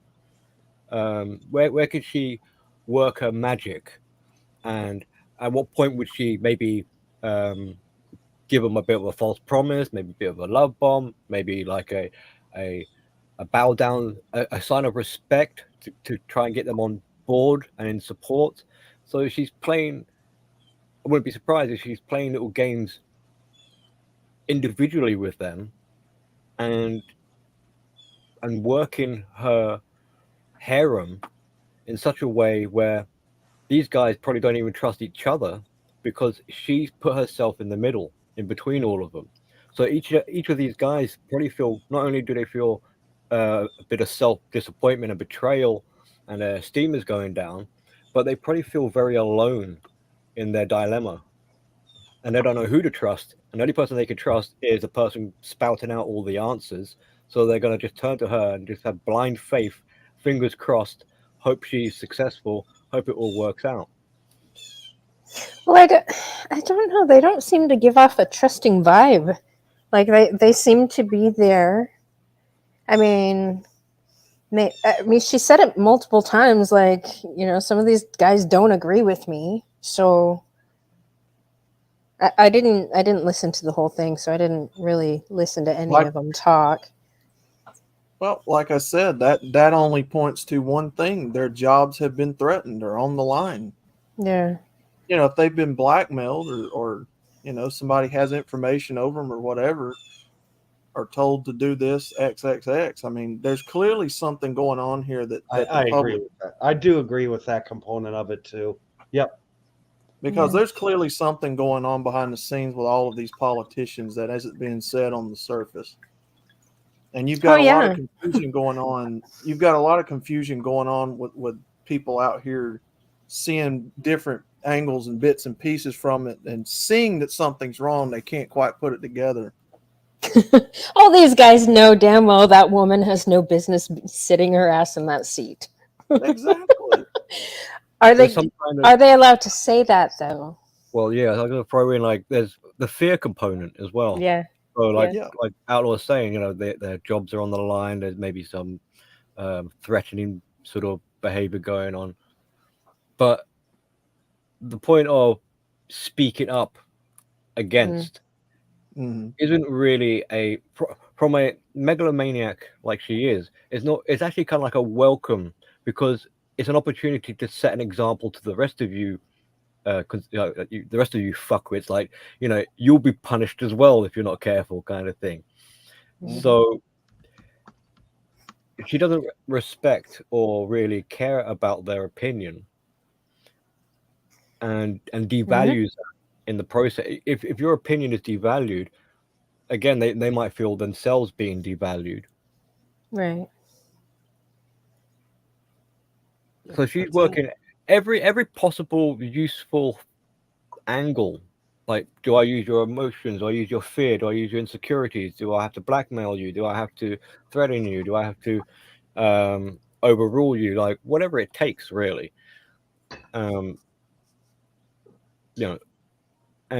she's subconsciously, to some degree, maybe consciously aware as well. But for the most part, subconsciously, she's taking note, and that'll be her sort of mentality working its way in order to, like, the priorities will be things like to make sure she has control, make sure she controls perception, make sure she's talking about resources. So that's kind of like she's talking about, she's securing her fuel supply. She's stealing the resources of all those different places to focus it where it doesn't even need to be in the first place. Yeah. Like, she's putting strain on all those. Yeah, but in terms of like the traits that we talk about so many times, like denial. So she denies objections and probably like any contradicting evidence. Manipulation on multiple levels. So yeah, it's not looking good. Well, the other thing I noticed too, when one of those guys asked her a question or questioned what she said, she got really inflammatory. I mean, you'll notice it. She started going off on a rant. She started reading, and she got inflammatory. And it wasn't a super strong response, but it was enough if you're paying attention to see what's going on. And that's what I saw with this woman at work. She would, when she got questioned about anything, it got inflammatory pretty quick. Like that HR crazy bitch from Lowe's. Yeah. When I said men are stronger than women. Oh, I don't think you listened to that, Outlaw. I might have to send it. Oh my God. No, I don't think I did. Yeah.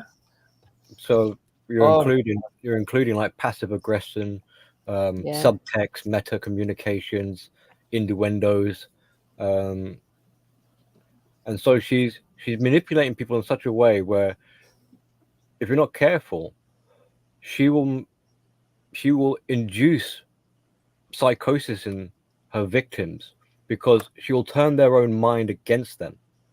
Mm-hmm. And you won't, like, if you're on the receiving end, if you're not, aware of what's going on, you'll pick up the vibes of this kind of demeanor, but you won't really be fully aware it's coming from her. Well, I don't know if you noticed that. Just when Good Mother played that little segment with the audio turned off, watch the expression on her face. It gives away everything. Watch the expressions. Watch her body language. Yeah.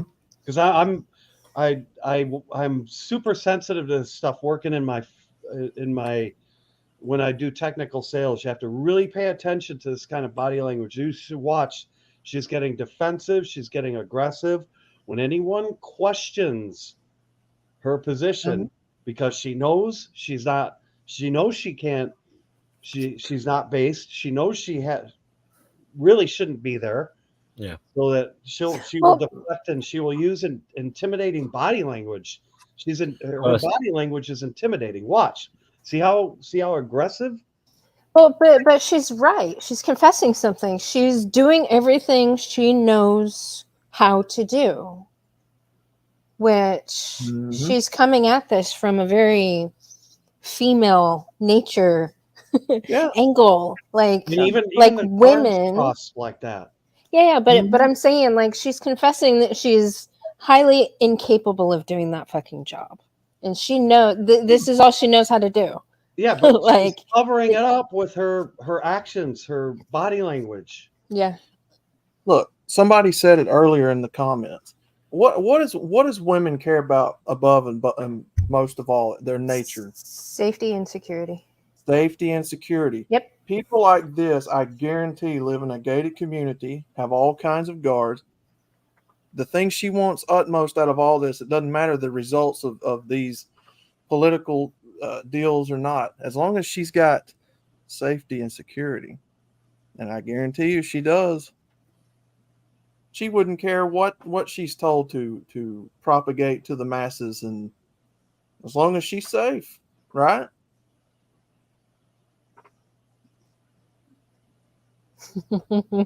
That's my opinion anyway. But part of that, making sure she's safe is like securing, making sure she can remain in control and have the power and resources. Right. But yeah, I mean, like Kush's point about the body language, I mean, yeah, definitely it speaks volumes, ironically, without any audio. But you can see like the tension in her forehead, the pursed lips, the crossed arms, the way she's kind of not nodding her head, but sort of jutting her head. Oh, hold on, he's talking. Right, and look at his body language. He's more relaxed, more absolutely. Yep. Yeah. Hold on, let's play this a little bit because I want to hear him talk. It's important that we recognize that there are public safety environment to work better together. Does anybody? I don't have to be the only one talking. I think it's important that we recognize that there are certain things we agree on. A lot of things. There's some things we don't agree upon. But I think that's the beauty of this is we could still all sit here and recognize that we have to work together. And I invite any help that we could get in Albuquerque from any entity. And some of the things that we spoke about is like, how do we get the right resources out to the Metro Detention Center? We know that that is the largest mental health facility, drug treatment center in the state of New Mexico. And we know that we need to keep more people in there, but we can't keep everybody forever, especially with the level of crimes that they commit. Eventually their due process happens and they're released. And it does us no good to release them and they're going to fail all over again because they didn't get the right resources they needed in order to become successful in life. So I think that the right resources to become successful in life, don't those come from your your parents? The foundation of that. But he opened up with the we don't agree on everything. To work together, Yeah. So if we have to work together, and you've got some crazy bitch leading, Yep. it's inclusivity. So we're gonna have to let her take the charge then. Yeah. Well, they're talking about the mental health facility.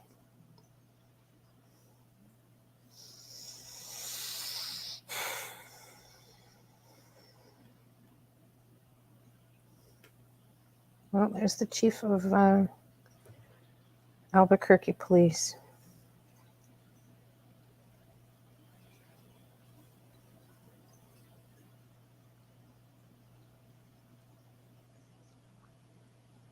See, their treatment's not working because the psychology field is fucked, and they're doing things wrong.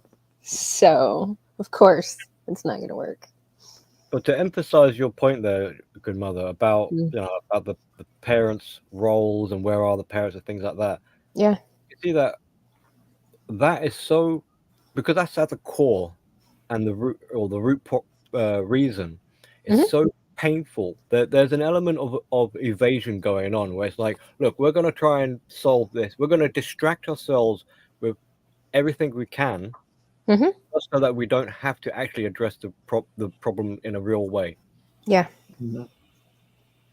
I like what the closed captioning did with Albuquerque there. I know, Albert Cookie.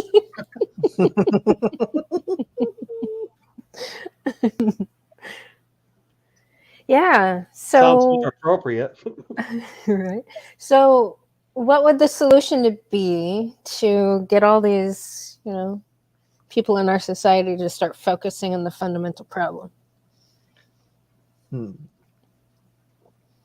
Well, if we use a model of what we see with a general kind of mental decline in health, is well, sometimes they'll turn to addiction, sometimes, well, they're just it's just a recipe for disaster. They'll do anything but actually the hardcore inner work. Very few, very, very rarely do you actually get people who do that. Okay, well, you're talking about a bunch of individuals. I'm talking about state or government forced regulations to make, hold mothers accountable for producing really shitty children. That's the fundamental thing, in my opinion. It's the nurturing these individuals receive. Until they've exhausted all possible avenues, but then they just create new ways of circumventing what needs to be done. That's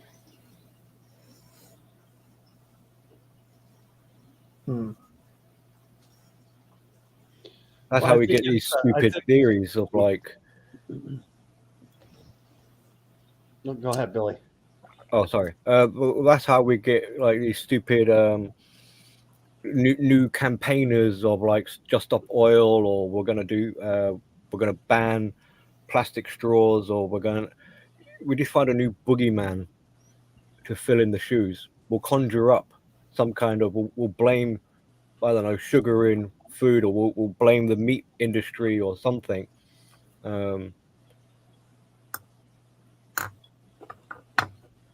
Well, I think the other thing is somebody talks about she probably lives in a gated community with garbage security. Absolutely.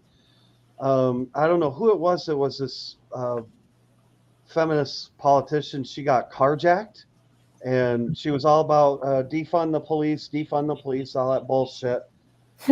All of a sudden gets brutally carjacked and brutally attacked, and then all of a sudden, big change in attitude. I think I heard a lot in this. A lot of the language I heard from this woman was delusional in nature. It was delusional. It was like, we can make this community safe for the safest place in the galaxy for 30 days or she said some bullshit. Right. Yeah. She said people are going to be safe for the next 30 days. Like, how? Why? She believed it. I don't know. Probably the same way she thinks, stealing from other departments and other jurisdictions, and to focus on two cities stealing resources and putting strains on those departments are going to send the message out and lower crime in those areas. Well, again, It sounded like the defund the the problem police is bullshit. she believes that bullshit. I She know, truly she's a believes it. true believer in this bullshit. Mhm. Yeah. And But I don't get it. She doesn't have to worry about that. It's the same thing. She doesn't know what the cost of a loaf of bread is. She doesn't know what a gallon of milk costs. She doesn't know what a gallon of gas costs. She doesn't even care. Yeah. Yep.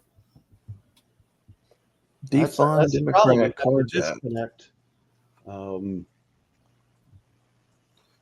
My, she got a taste of reality, it seems. Now Again, calls for tougher crime laws? What? Yep. This made national news.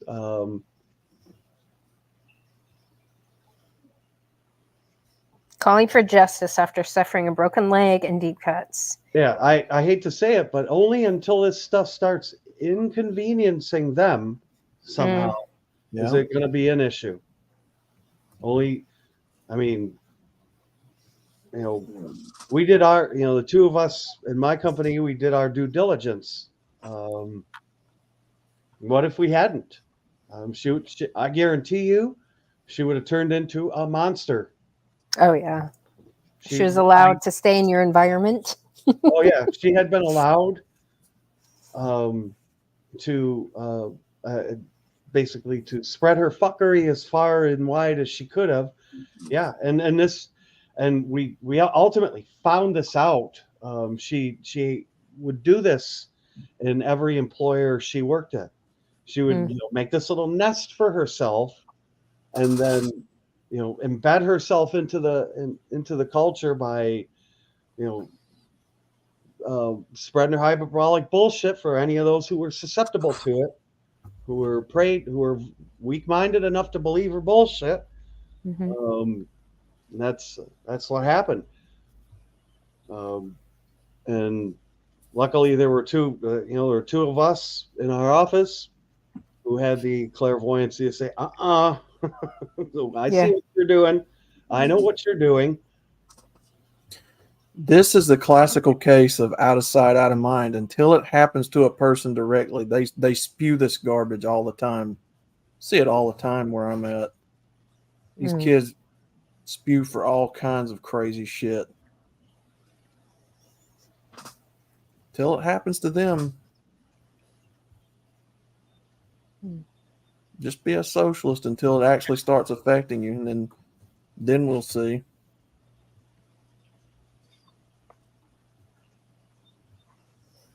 Yeah, if she got carjacked tomorrow, that would be she'd be singing a different tune, I think.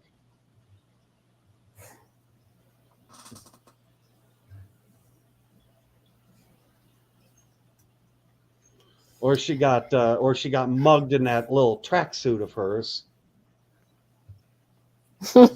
Right, this other one. Oh, I guarantee, Johnny. I guarantee they don't mention it. That don't help the narrative. Unless they're white, Johnny.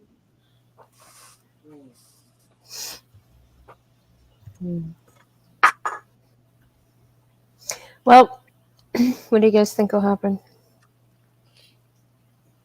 Well, I can see that she's going around asking the other gentleman there to talk. Right, so she's giving herself a bit of a break. Yeah. And they're going to have to, they're coming up, they're in a state of awkwardness. They're sort of having to fill in the gaps, and not sure, they're trying to give a PC kind of response, an acceptable cohesion, a united front. Yeah. So they're kind of having, they're playing along or playing the game, and they don't realize what they're doing necessarily. Well, and again, this guy, when he was talking, this guy in the screenshot here, when he was talking, he was making his point, but he was tiptoeing around it very delicately. I saw. I think he knows it's BS, but I think this guy also realizes there's not a whole lot he can do about it. Right. Yep. People making the city of Albuquerque safe. And I'll add to that. I think it was brought up, I can't remember, I think it was around July 4th, and there was an editorial that I read all kinds of things, and it said, what is the mayor doing? What is the governor doing? What is the AG doing? What is the chief? And what is the sheriff doing to address gun violence? Here you go. And like I said, the chief said before, we had arguments in here before, and we had robust arguments. The whole point is, what can we do, just not for the whole state, but specifically what we're in charge of is Bernalillo County. At the same time, we're not going to tell you every operation that we're doing, but we're not only just tired of it, we're seeing people die in the process of waiting for everything to happen, waiting for everything to be perfect, waiting for all the people power that we're supposed to get for our office, our agency. We can't do that anymore. So we're working together. So here we are. Here's a photo of it. The state police, the APD, the new director, the governor. We have a bunch of resources that we can utilize to make sure that we start making a dent. As far as the questions you had earlier, I said the other day at a press conference with DA Bregman, it's time for tough love. We cannot force people into treatment. But we are telling you, if you are committing a crime in Bernalillo County and we catch you, we're going to force you to get treatment through the criminal justice system. See, I like that. I like where that's going, though. I want to be able to utilize that for the criminals in corporate, these feminists that, lie, cheat, and steal. Or feminists in general.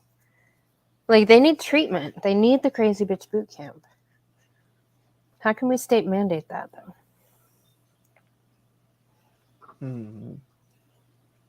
Because these are literally criminals. See, I feel like they're setting up something that might be useful, but for the one sitting at the table, trying to take away people's gun rights. That means the judge has to make a decision whether they stay in jail or whether they add diversion. I'm not going to sit here as the Bernalillo County Sheriff and hope that the person that I see on San Mateo or Wyoming in the central area that has committed a crime, and I hope they go get some help, but we're not going to go ahead and deal with them because we don't want to get in trouble. Those days are over. So again, tough love is coming. We just talked about and talked to the MDC chief or the warden to make sure that they're ready. We have to do something now. We can't sit here and have debates. We can't wait for the 30-day session in January.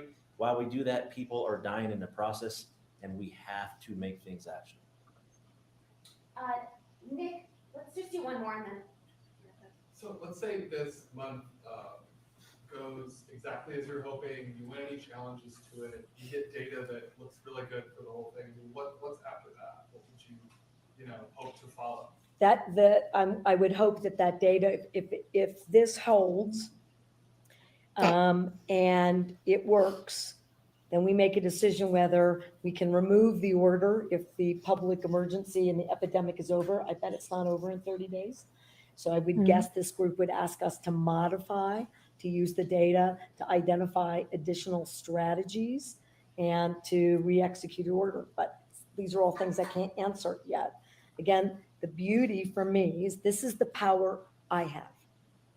It allows me to marshal resources on the public health side for drug addiction and drug abuse. It unlocks other emergency funding for leveraging overtime for any number of activities that we don't currently have access to. It allows me to dictate to hospitals, although they're supposed to be doing it, but make it really clear they have to report information. Just admits right there that she's about gunshot dictating. Right?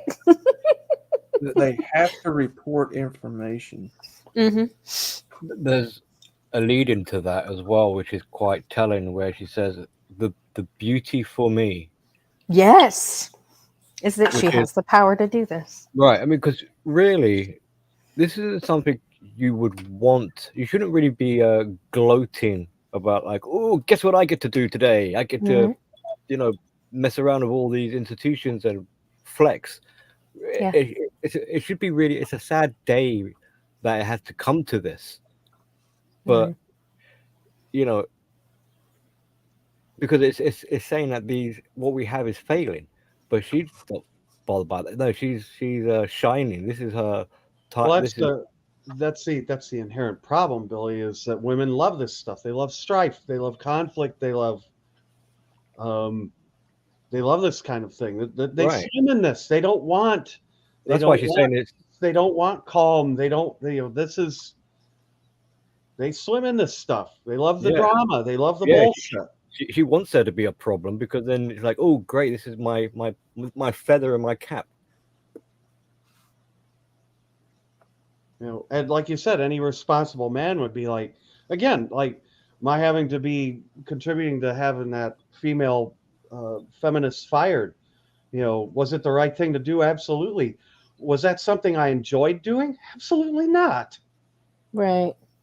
I mean, seeing somebody lose their job, lose their source of income, I don't care who it is. I don't enjoy, making a decision that, basically, eliminated this woman's income. But it was a necessary decision. But I don't approach it as like, yay, look at me, how wonderful I am.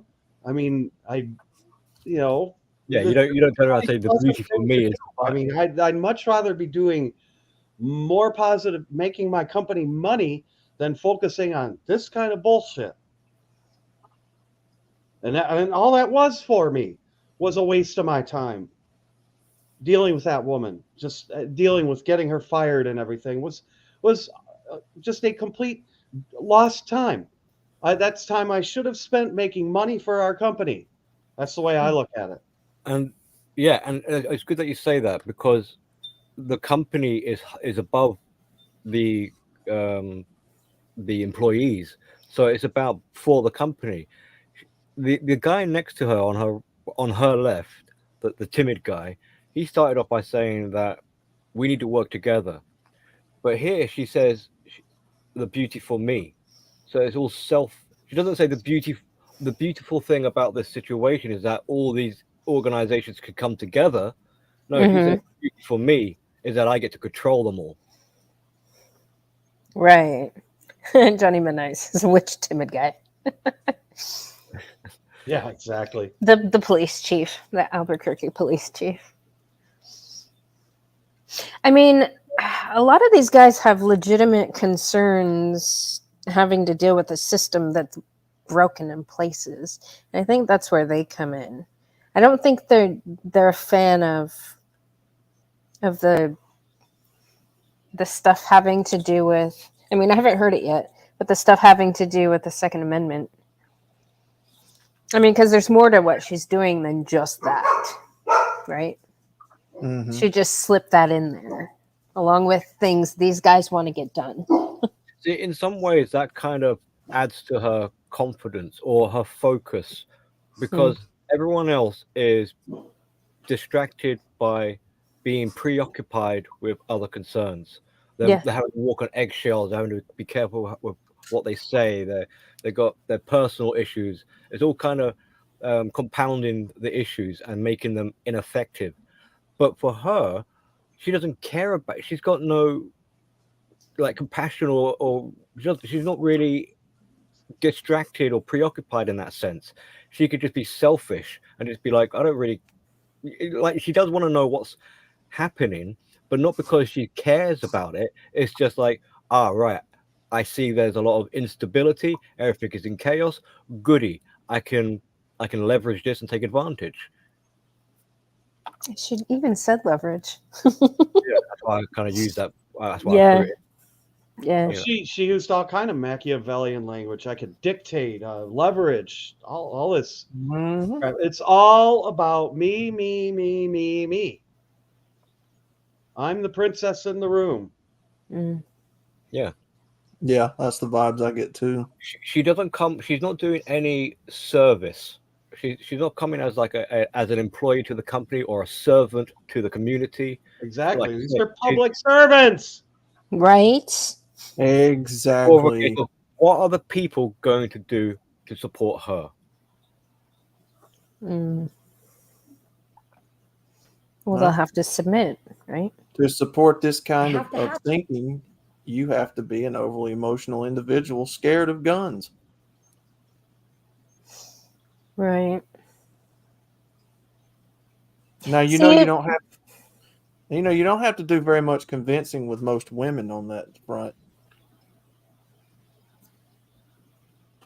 That's true.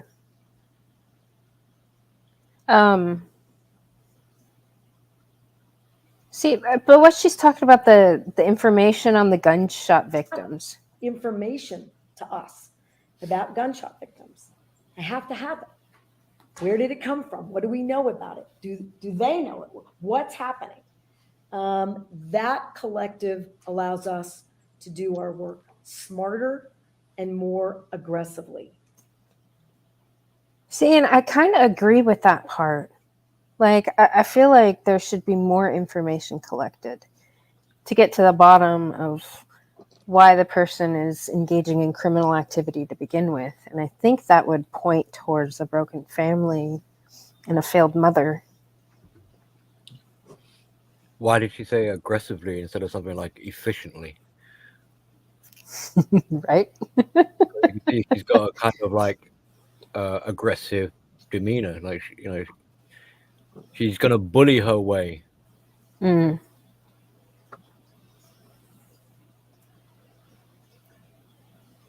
Mm. And if you go back to use the kids as a scapegoat, you can see what she's trying to say. Like we need to be tough love, be aggressive with these children. But your argument, GM, is that we need to get to understand why these children feel that gun violence is the solution. Right. I mean, I am all for tough love. You know that, Billy. Yeah. But so I agree with a lot of what they're saying. I just feel like it's misdirected, maybe. Yeah, but if you're gonna try and solve the violence with aggression, right, with an aggressive approach, yes, you might stop the violence from taking place, but it's not going to change the attitude of the youngsters, because the kids who are doing this, they feel justified for whatever reason, and then to have this higher order come down on them and treat them with aggression, which maybe to some extent is fair enough. And that's where I want the aggression to be targeted towards the mothers, because they're the ones that need it. They're the ones not doing their fucking job. They're the ones nurturing these criminals. Well, it's the same thing. The whole war on drugs thing. You know, just arrest everybody and throw everybody in jail.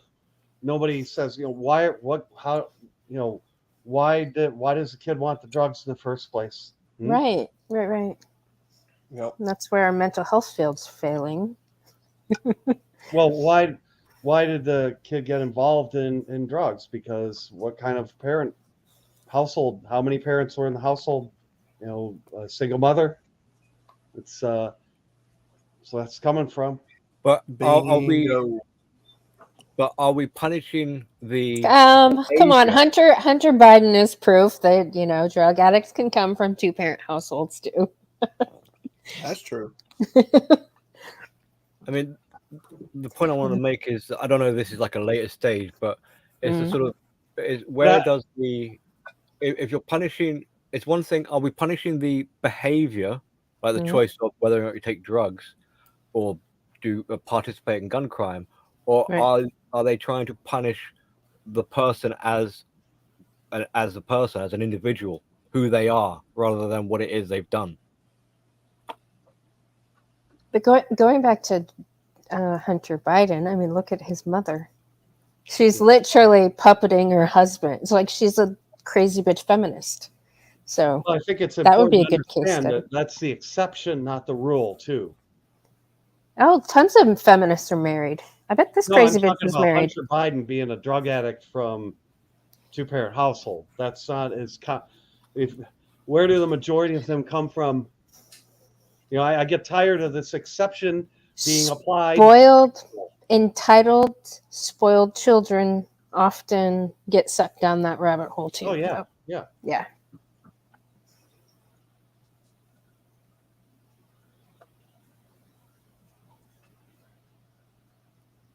But no, the violent crime like that, coming from more of a poor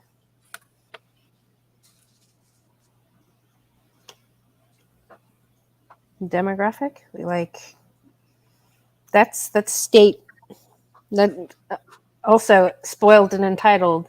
When you give all these people welfare, it breeds spoiled and entitled, even in poor fucking families. Like, Well, the important thing for me is though, with the right mental discipline, you can overcome that. I had I had my panel discussion with Iron Sun. He came from the single mom household, the stereotypical black ghetto family, but he was able to muster up the mental discipline to overcome that. And my attitude about that is, if he can do it, God damn it, others can too. Yeah. I don't know. I don't recall him saying how ghetto his upbringing was, but it was very much. I mean, he went to university and. Yeah. Well, he made it pretty clear to me that he came from what he called the stereotypical of that type. So. Oh yeah. Yes. Well, in the black community, most kids are raised without a father at home. So. Yeah, I think we're kind of unanimous that it's like the mental health, the mental upbringing, the influences, the environment all play into it. And I'd be interested to know. I mean, I'm guessing that a lot of these gun crimes are like boys doing it, but in terms of youth criminality here in the UK, there are plenty of young girls who are more physically violent than the boys. Like they're like, because of that kind of masculinity is being bred into them, and they're almost a magnified version of their mother. Right. Yeah. So obviously, like, bad role models is teaching them, and then the kids take it up to an extra level. Yeah, because your primary caregiver is where you learn your basic fundamental behavior stuff. Yeah. But what I'm saying is that it's not just where is your mother and where is your father. Mother might be present, but she's training them. She's teaching them how to be dysfunctional and super entitled and aggressive and all the rest of it. Yep.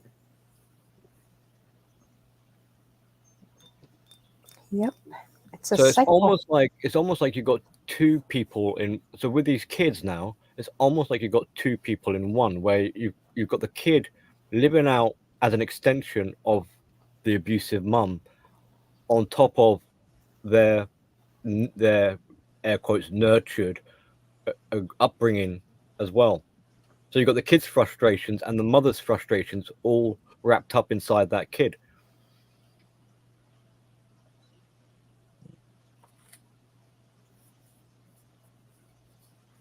Yep, that's an excellent point by Freebird.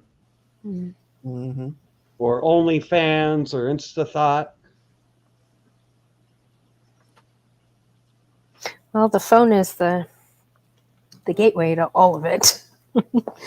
I do see it. I was bowling not too long ago, and this lady was there with her. I mean, he was so damn cute. He was maybe 2. And he was like literally bowling. Maybe he was 3. I don't know. And every time the kid would like go up to like bowl, like she's on her phone. I mean, of course she would get off of it while, if he like touched her or engaged her, but it was so damn weird. I was like, what? I never remember stuff like that growing up. Obviously we didn't have the technology, but even people sitting at tables together eating or on their fucking phone. Oh yeah, I see that all the time in the business world. Just people be in their booths just staring at their phone, and there'll be customers walking by at a trade show. This guy will be the guy man in the booth. Will be looking at his phone. Customers will be looking at their equipment. He'll completely ignore them. Just staring at the damn phone. It's terrible. And when I'm at customers' plants, they all have very strict guidelines when you're walking on the campus. Strictly forbidden cell phone use because they've had so many incidents at chemical plants now with guys will be on their cell phones. They'll walk into an explosion-proof area, which is a big deal because a cell phone can create an arc, an explosion in an explosion-proof area. That means no equipment that can cause any arcing can be in that room, and people will just inadvertently walk into an explosion-proof area, their damn cell phone. Or there's all kinds of fork truck traffic going on in plants, and like people getting hit by fork trucks all the time because of that shit. So yeah, it's a big problem. It will get to a point. I would love for this to be a social experiment, because the look would be. I would love to take a global picture, snapshot. But this is the idea. So, if you could shut down if people got to such a delusional state, you could shut down everyone's phone. There'll just be a blank screen. They would probably they'll start to hallucinate and be. Well, you'll know when we're at war with Russia, because that's the first thing that will happen. They'll be staring at a blank screen, just mesmerized, believing they actually see something. They'll just hallucinate. They're on Facebook or whatever it is. And that would be weird. Oh, Christ! It's unbelievable. When I fly on planes now, going 1 hour without the cell phone on, they read. I heard Elon Musk cut off Suddenlink or Starlink in Ukraine, so the Ukrainians can't use this internet anymore. Good. And Scott, to your point in the comments, that was exactly what I was alluding to when I first came on. Following the money. Oh yeah, that's all. But, that's all it too. And all this sort of technology stuff. Obviously, everyone knows it's kind of disconnected, detached from reality, which is another reason why when you've got real world problems, people don't have the skills or the wherewithal to know how to deal with them. So do we follow the money, as in follow who extracts the resources from the men who have money? Or do we blame the men who pay for all the things that these feminists do? No, it's not the men that you blame. It's the ideas, the thoughts, and what they put into action, the resources that they have to put into action, who they use and manipulate. Yeah. And very clearly, feminists are used to manipulate these positions of power over the emotionally weak people. So it's not men directly. It's the ideas. It could be women in charge too. It's whoever is in charge telling this governor here what to do, what to say, who's blackmailing them. That's what I look at. I mean, if this was like high street robbery, like pickpocketing, you don't really blame the victim who's been pickpocketed. You might say, like, look, you're a bit stupid. Where's your common sense? You're walking around with your handbag open, like you're inviting someone to pick. But you would hope they would kind of realize and learn, be like, oh right, I see. I shouldn't walk around with my bag open. I'll be more discreet. But that doesn't necessarily, just because they've got that enlightenment or education, doesn't mean they're going to never be a victim of robbery again. They could be held at knife point or something next time.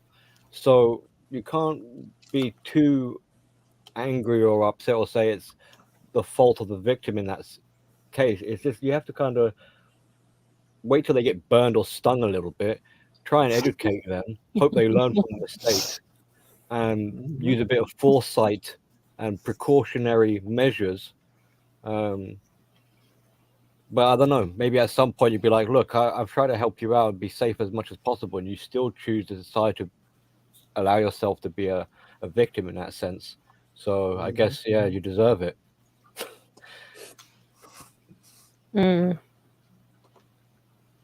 Uh-oh, a little rusty. Because there's also the argument, it's like you can't blame a thief for being a thief, because it kind of goes against the definition of what a thief is. They'd be a shitty thief if they weren't ever stealing.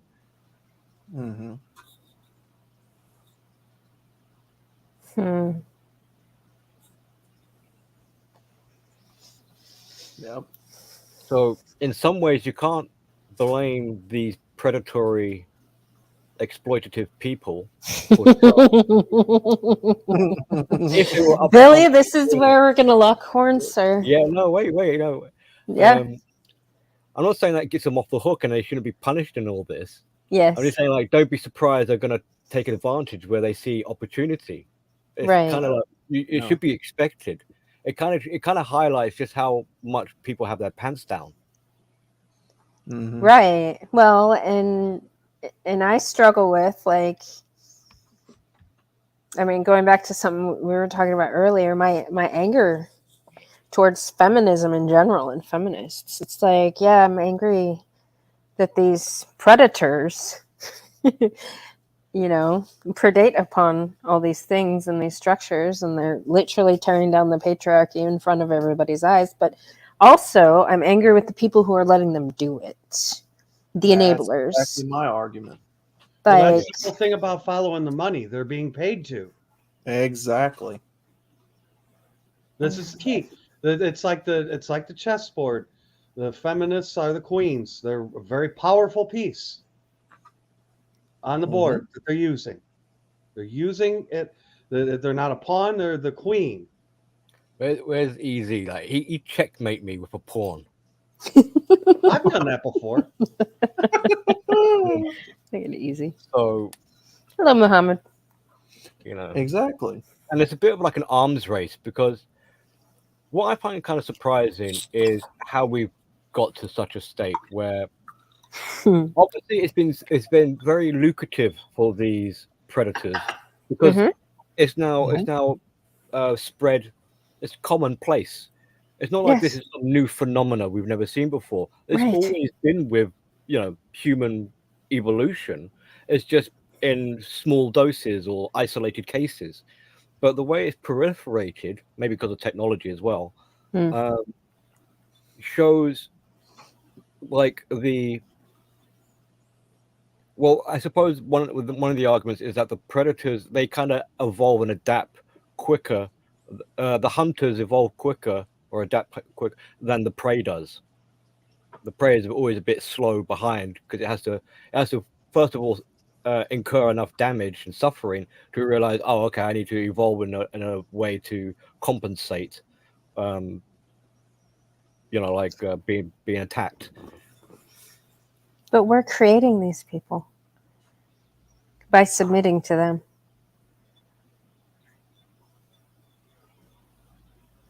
Yeah, I mean, they only get away with doing what they do because people let them.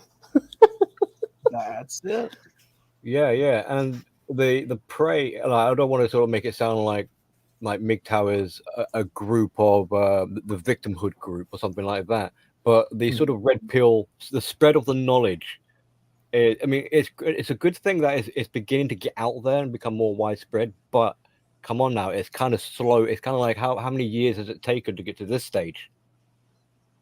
Like we already see the feminists now trying to adapt. They're feeling the suffocation of men not being present anymore, and they're already changing the color of their skin. Yeah, I agree with that. Yep. You know, and red pill is still just trying to get message out just to the newcomers. We're not ready for the adaptation that the predatory people are already developing.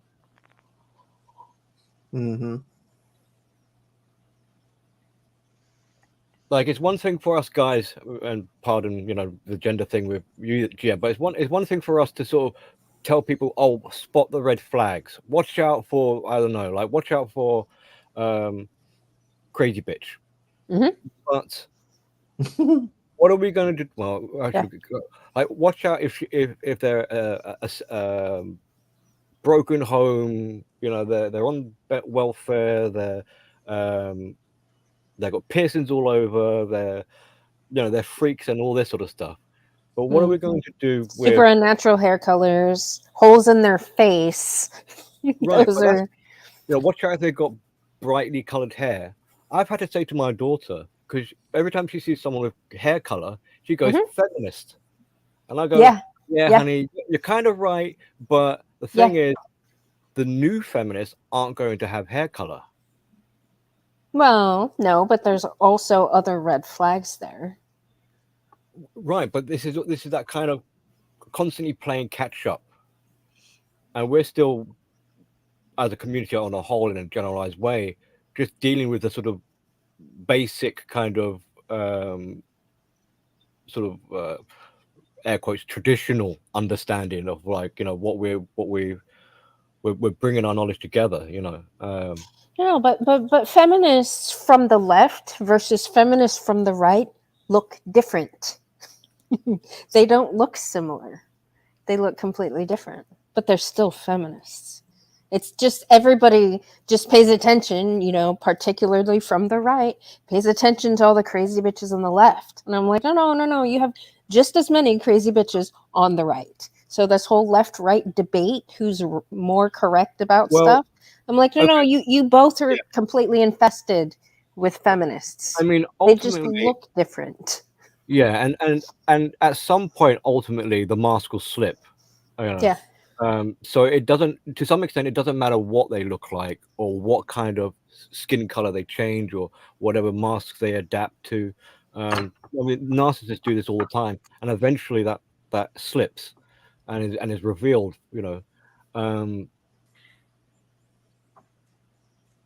not sure where I'm taking this conversation. Sorry about that, but Chronic knows what's going on. Chronic knows exactly what's going on. Well, Rusty Rivers made a good point in the chat too. We're starting to do things. I mean, I listened in on a Brandon Trueblood stream, and he made a good point that, you know, people are meeting together. You know, like I met Good Mother. I've met Polska Bob. I met MGTOW Cowboy. You know, whenever I travel to a place, if there's, you know, if there are guys in this sphere who are in that town, you know, I will always try to reach out and visit with those people. And there's more, you know, there's more of that going on. And I think that's key. And then that one guy who I donated to, I can't think of the guy's name, who made it to the MGTOW house. Outlawed. Was it AKS? No, he was not. Was the most recent guy, Rusty? I can't. Lord Jimmy Hirsch. No, Lord Jimmy Hirsch gave him a ride. Viper. Oh, Sonic Viper. Yeah. Yep. I don't know why I couldn't think of that. Yeah, I couldn't either. I'm cruising at 420 knots too. Yeah, I'm starting to have that thing where I sort of forget stuff every once in a while. It will only get worse. Yeah. Hey, self-made. I go into a room now and I forget sometimes why I go in there. Uh-oh, outlaw. That's not good. Yep. Welcome to getting older. Self-made. Thanks for the artwork, by the way. Thanks for that thumbnail again. For doing that. It doesn't happen often, Good Mother. It's like maybe once in a blue moon. Oh, good, because you're still pretty young, dude. The big 3-5 in the next month. You're young still. Mm-hmm. Yeah, Rusty is saying I'm starting to organize. That's good to hear. That's good to hear. Yep. It seems to be a universal conscious in the community now that everybody's getting tired of the same old talk about female, that's it. Talk about female, that's it. I think the guys are starting to finally advance forward and we want more out of this. Yeah, no, that's good. And even if people aren't part of the community, they're beginning to put two and two together themselves. They might not have the, you know, terminologies and such, but they're kind of figuring it out. And they're like, they might just think initially they're losing their mind, but you know, but I see people like some local friends who will make remarks and they don't realize how red pill they're sounding. You know, they'll be like, they won't say crazy bitch, but they'll just be like, oh, these girls, they'll make jokes and quips and things like that. It's like, Yeah, dude, you don't realize how on the nose right. you You are. are. Yeah, Yeah. yeah. Oh no, I had a customer when I was down in Florida. This back in May. I went and saw him. I have a good rapport with this guy, and I've worked with him a long time. But just out of the blue, when we were at lunch, and I'm driving back to their plant. He's just like, Kush, what do you think about all this? What did he express it as? Everyone's a winner participation trophy stuff, and then we started talking. Because in general, in business, you really want to avoid religious and political topics in general, just because you don't know who and how that might offend in the business world. But this guy is one of the few where he's made those innuendos to me before. But yeah, we spent, after we had our business meeting, I sat in his office and we talked about red pill shit for an hour. So and I've never had a customer do that before.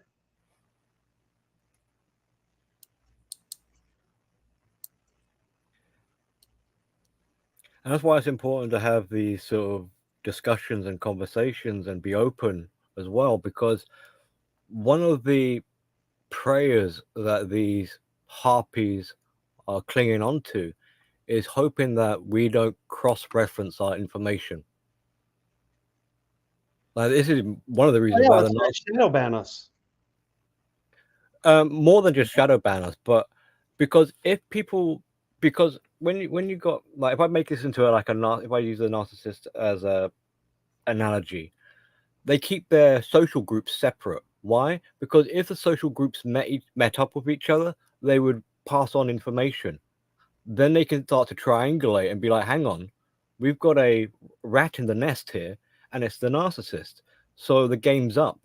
So these, especially like a guy who is on his own, isolated, he has no idea that what he's experiencing is actually commonplace. He believes that only he has a crazy bitch wife, and everyone else is not. He's on his own. Because what's the common thing when people in the community meet or join the community for the first time? They're shocked at how similar people's experiences are. It's like, oh, you mean your girlfriend cheated on you? Same here. Shit. It's almost like we were dating the same girl.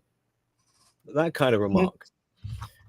So it's that kind of unbelievable kind of shock horror that it is far more common than people realize and follows the same kind of patterns. Now, if that was widely spread, that men, you're not alone in this sort of thing, then they would be more bolden to speak up. Mm-hmm. Because one of the reasons why it would be funny, you see this this chick on the screen with her guys on the panel, even though she said she's had some people object to what she wants to do, it would be funny if that was the first time each of those guys found out that other people also objected, because maybe they thought they were the only one who objected.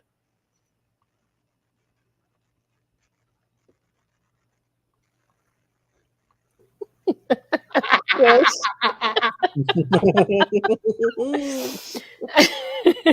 That's funny. Sorry, I had to break the mood a little. Sorry, nature calls, you know.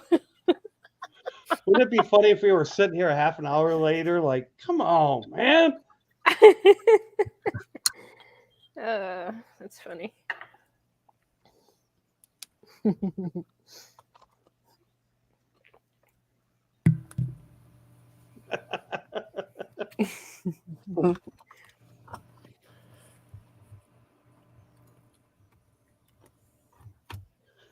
GM's having to do a space turd. It's so strange how people interpret the English language. Oh, I still get Funny people how all they the just time. changed one word. Mm-hmm. Oh, I still get people all the time surprised at my southern accent, how I say certain words. No, I don't. I hear your accent all the time. I mean, because we have lots of we have a pocket of customers on the Gulf Shore in Alabama, and in northern Alabama. So, no, I hear just about every accent. The accent that I had the hardest time was the Louisiana Bayou accent. Oh, I goodness. still even have trouble with that one. If a maintenance guy from like a plant, we have customers in like Luling, Louisiana, which is Bayou. I'll have trouble understanding them. That is the one dialect I probably have the worst time understanding. I love it, but I have trouble understanding it. This is coming from someone who speaks 5 languages. How are you with Welsh or Scottish? Don't know any. Don't know any. I know a couple words in Irish. Yeah. Nope, I've never delved into the Celtic languages at all. Oh, you're still cracking up. Oil. Yeah, I don't know. I've always said it oil. I know a lot of people say oil. Yeah. I love Easy's accent because I get that hear Water. that a lot. And what I love too is a northern New Jersey accent is a very, very, very interesting. It's one I always like hearing. Water. Mm. Up All right. until recently, I was saying tortilla. And the guys were like, no, it's fucking tortilla. All right, I'm gonna play a little more. She gets hung up on something here. Yeah, he was trained by the Sicilian mafia. Yeah, exactly. She stumbles her words a bit. I'm curious. Allows us to do our work smarter and more aggressively. And that is what all of us expect, because there isn't a single, it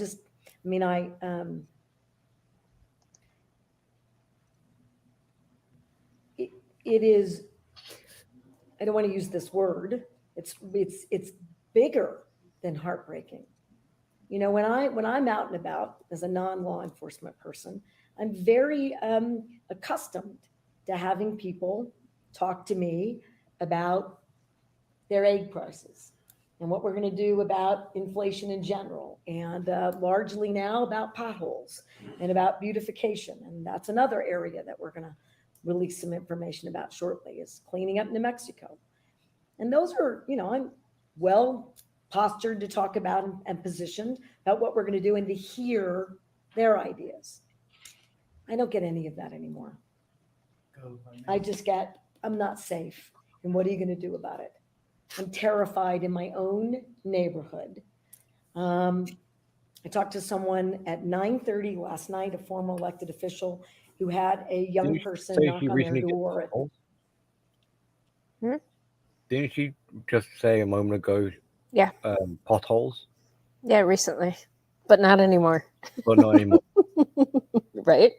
9 o'clock at night, and said, I always open the door. And it turned out that this was a kid waving money for, a sports thing. But for far too long, she was terrified. What happened? You shouldn't be terrified in your own neighborhood. And you are. You're terrified. So it's time for us to be bolder, bigger, better, more direct, and to try tools that may not make sense to some of you, any of you, in this context, but they will initiate a robust response. And that's exactly what we ought to be doing. Director. how do you get a retired state police chief that's very happy being retired to come back into the building he swore he never stepped foot in?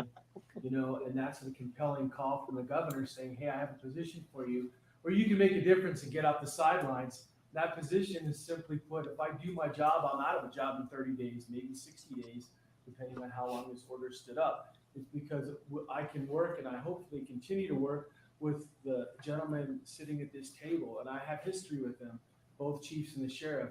Sometimes not always great, and sometimes great. But the reality is that I want to be, and I'm in a position where I can coordinate the efforts and the resources that the governor's office has available to them to best directly attack the issue at hand.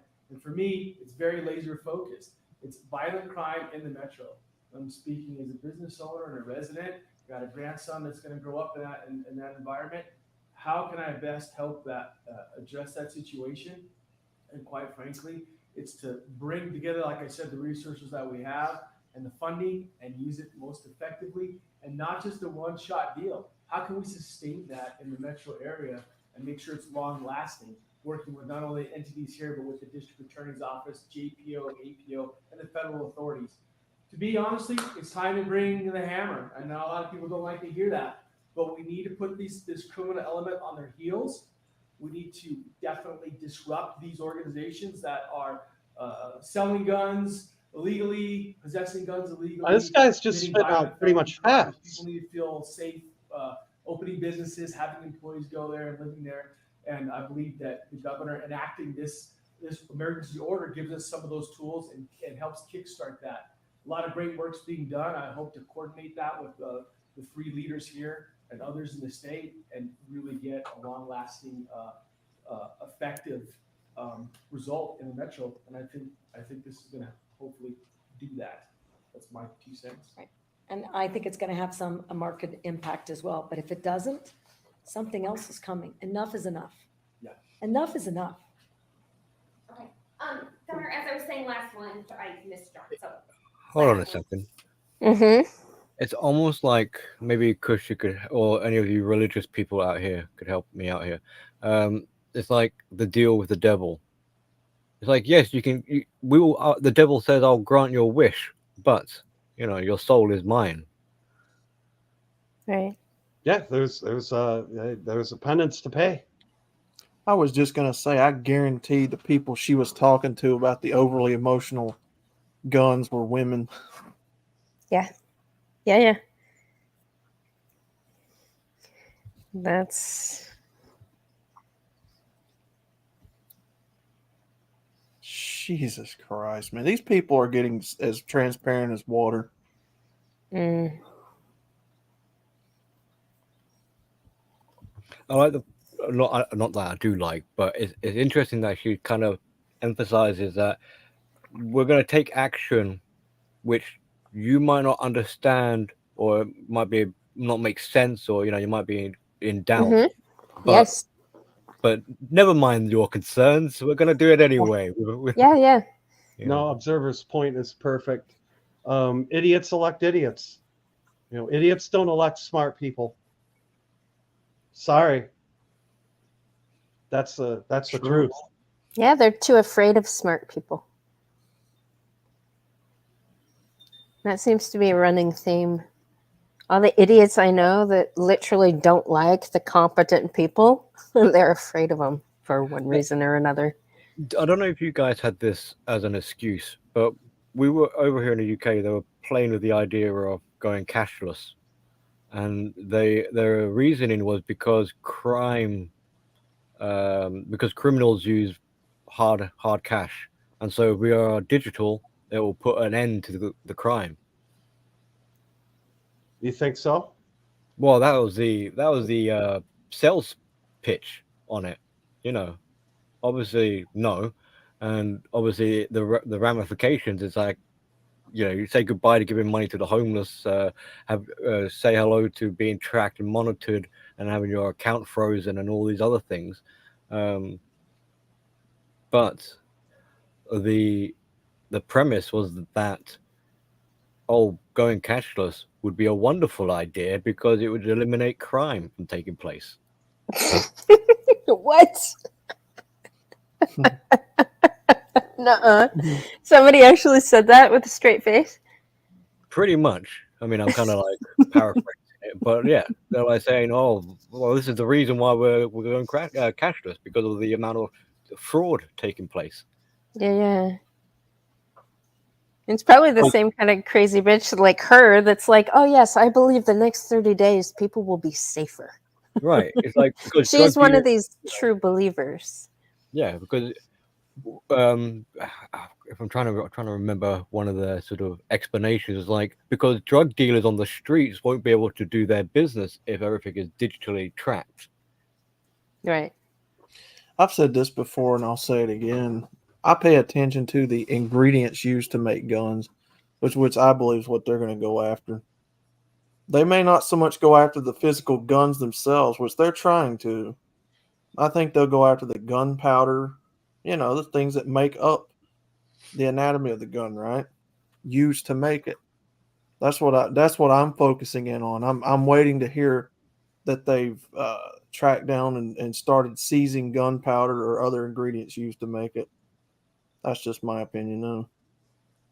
Well, that's already been going on during Obama's presidency. He sent tons and tons of brass shell casings from spent ammunition mission over to China. Mm-hmm. They're already doing that shit. Why to China so they can reuse it? For whatever reason, why not give it back to the manufacturers to reload the ammunition? All right, Billy.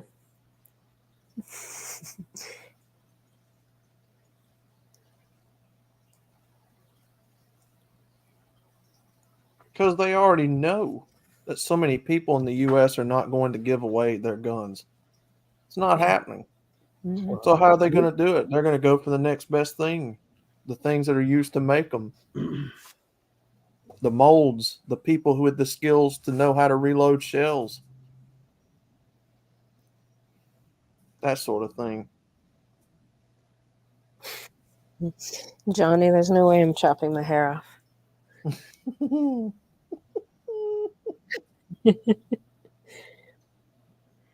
Yeah, but you should get like a Karen wig though for Halloween. Yes, Johnny, do it. Johnny, how about you get a Karen wig?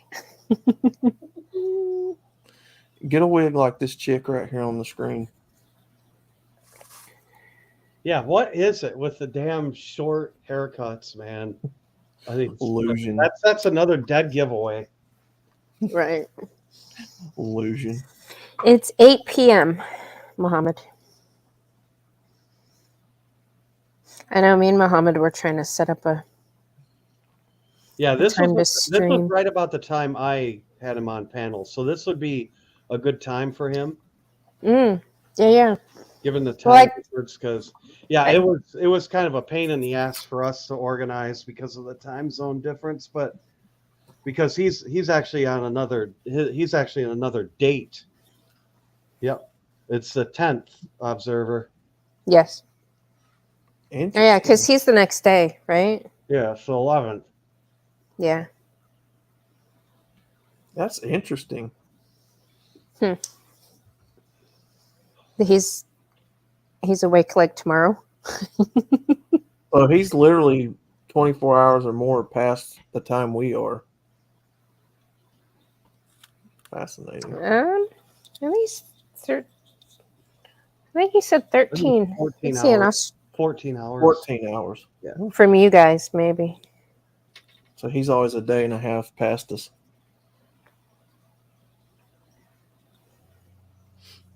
That's cool. A little question for you guys as a little tangent. What are your laws regarding knives and other kinds of weapons? State by state. Yeah. And they're funky.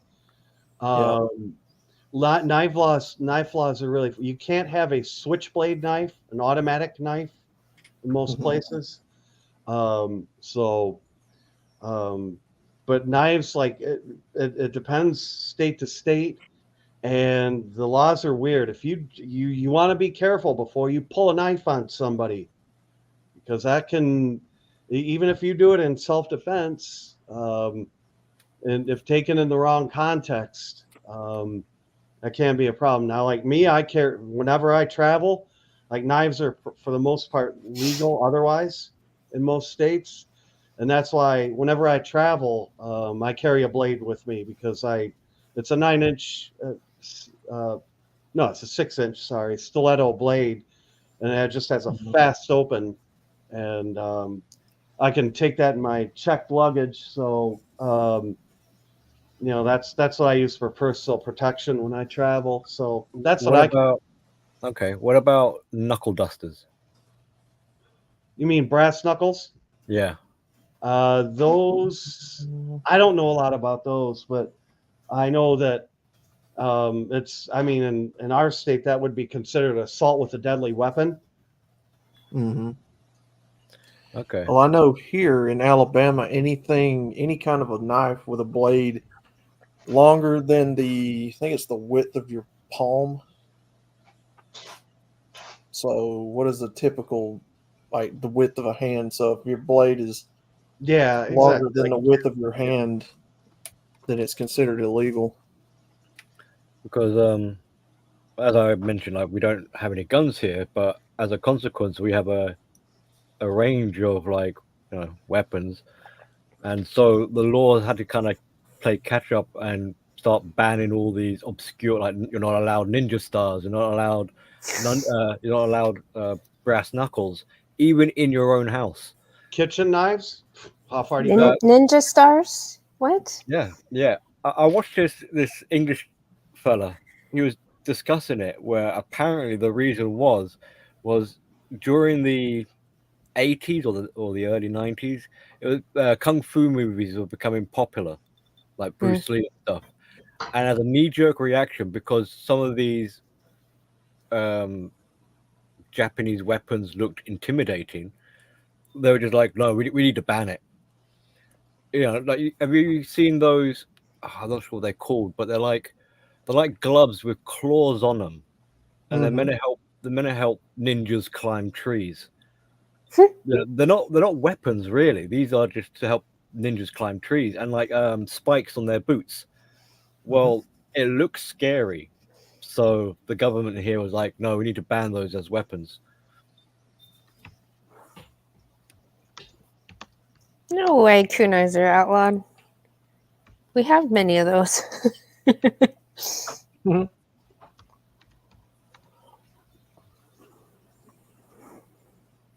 Mm-mm. Maybe they're outlawed for you, Billy. Yeah, well, me personally, just for me, but oh, that sucks. Because it doesn't stop. I mean, these kids now they're carrying machetes. Yeah. In the city center, tourist areas. So it's silly. Yeah.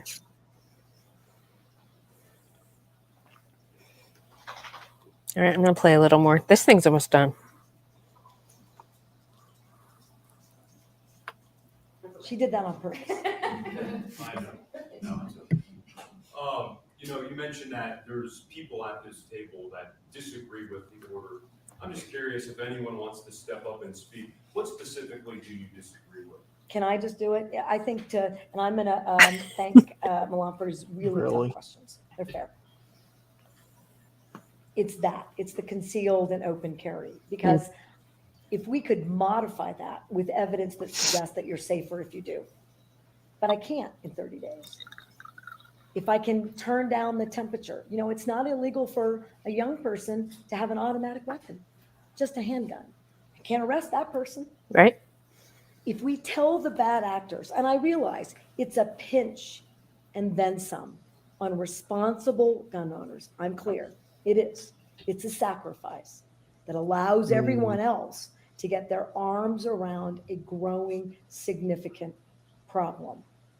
I don't believe anyone here thinks that, that's gonna stand, or that's the best or the number one idea. But I'm doing it because I think that debate and getting into the session about what does need to work is appropriate. And if not me, then who is going to initiate the debate? And actually, you asked me, what more would you do? How far? What will it take for you to do everything in your power? I'm embarrassed to say that it took another child's death. Just That emotional was so fake. emotional bullshit.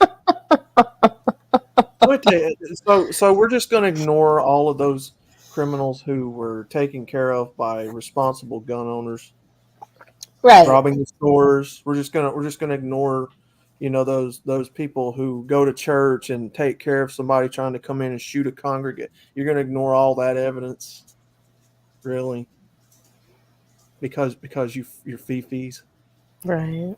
Well, fuck you and that horse you rode in on. Right. No, Johnny, I never had nunchucks. Oh, sorry, Kush, I didn't know you're. No, you're fine. Mm. So we're going to keep pushing. So the pressure, in like every other emergency, I didn't pull off a firefighter or stop going into the north until that fire was out. I'm not going to stop yelling at the feds or living in, temporary housing to bring light to that situation until they have their resources. I'm not going to stop pushing on public safety until it's safe. Hear me read. And I'm sure some things will work better than others, and Lady. I'm sure things will get adjusted. I'm sure I'll get restrictions that make it clear what I can and cannot do. I'm the princess in the room. So every child, every family, Lady. every neighbor, every community, every city, every Lady, village. are you is the ignoring all the safest we trans? can Are possibly you ignoring all these be kids in mutilating the their state of New bodies? Mexico. And I want to end with this. All the kids kidnapped? I can do all the public health orders and all Where's the your response to that, emergency orders I Karen? want. And if I don't have men and women who are willing to come out of retirement, who stay in. Hold on. And Let's. if I don't have men and women, it's on the state of New Mexico. And I want to end with this. I can do all the public health orders and all the emergency orders I want. And if I don't have men and women who are willing to come out of retirement, who stay in their jobs, who deal with unimaginable resource limitations, who have a growing criminal element, who are at risk every single day, who are on every target of every organized crime member's list, I am sure we have no hope that they get up every day. And if they can get up every day and do this work, I can execute a tough, broad, sweeping challenge to the city that has the most significant issues today, and a challenge to the state that I'm going to work very hard to make sure none of the rest of you find yourself with these two issues that would She's require us to blaming. do. She's blaming. She's preemptively blaming the Mhm. failure on, like, if I don't succeed, it ain't gonna be my fault. It's because I wasn't being supported enough by you assholes. Right. Right. I care about the kids. Okay, how about all the kids being kidnapped in the U.S.? Stem cells being used in products. Oops.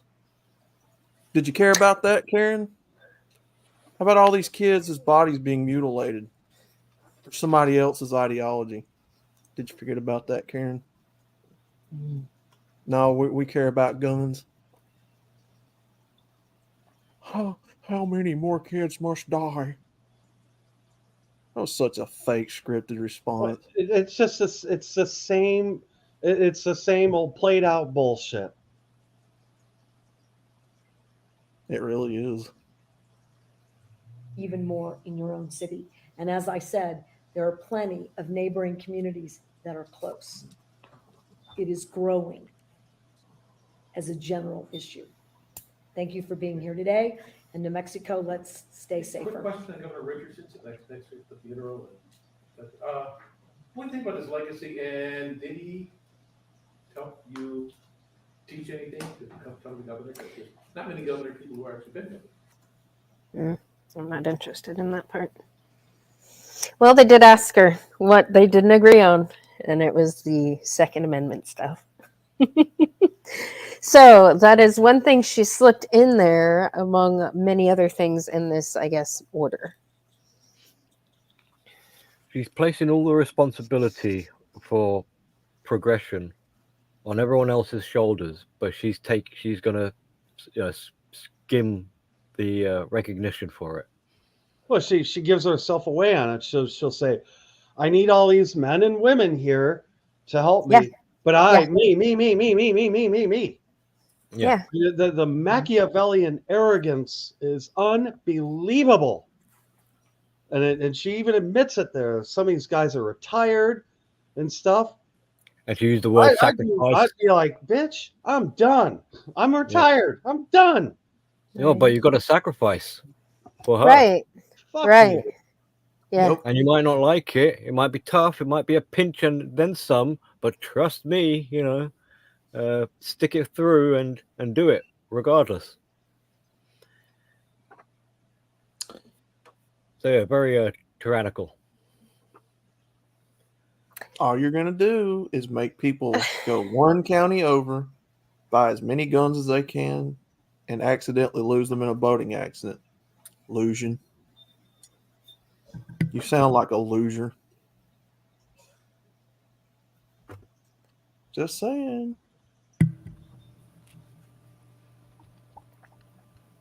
Oh yeah, and Massachusetts, their big cop out is, oh, we have our tough gun laws here.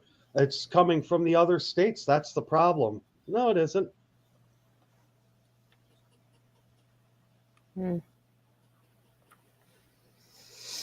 Oh. Hopefully she loses her seat pretty soon. This is a really terrible abuse of power. And exactly why women have no business being in our government. She's too overly emotional. Yeah.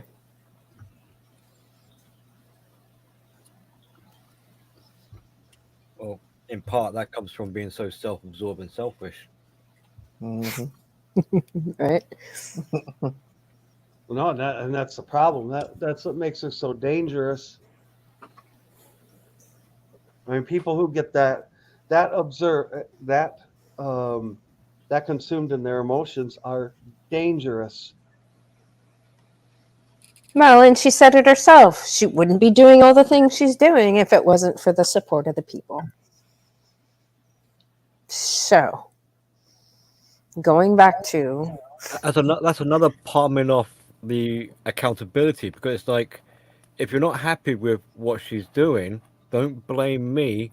You guys supported me. Like, yeah, but Right. Bitch, you made us support you. Right. Hold on. She's... Yeah, look, he was larger than life, and love him, hate him, be somewhere in the middle. When you're an elected official, you're in a position of power. It's tough to make everybody happy. That's what being responsible is. You're not going to win over every issue, every person. But he was also bold and courageous, and I... Power.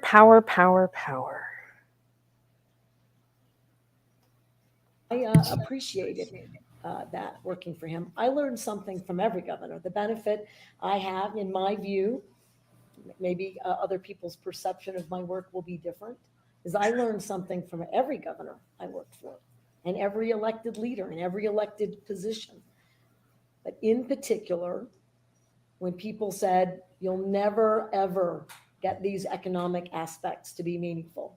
Film, space, manufacturing, not true. When people told me that I couldn't have 9 sectors, that not all 9 could perform above the national average, I didn't do that. Yep. We did all 9. Thankfully, it's 10. They all are.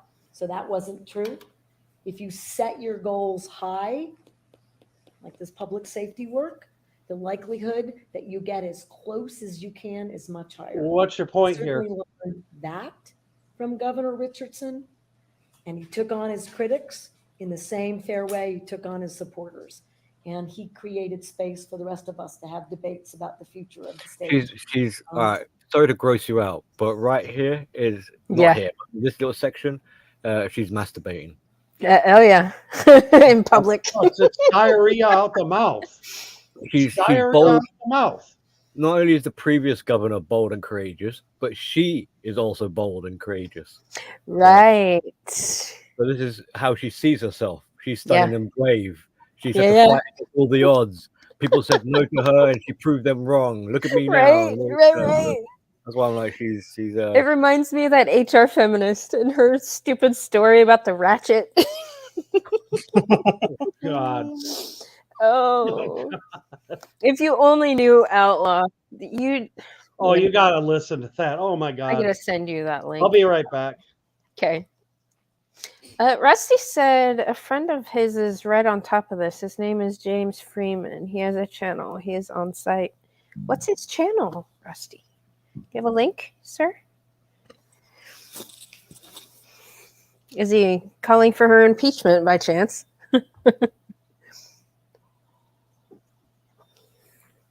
Is she, yeah, no. Yep.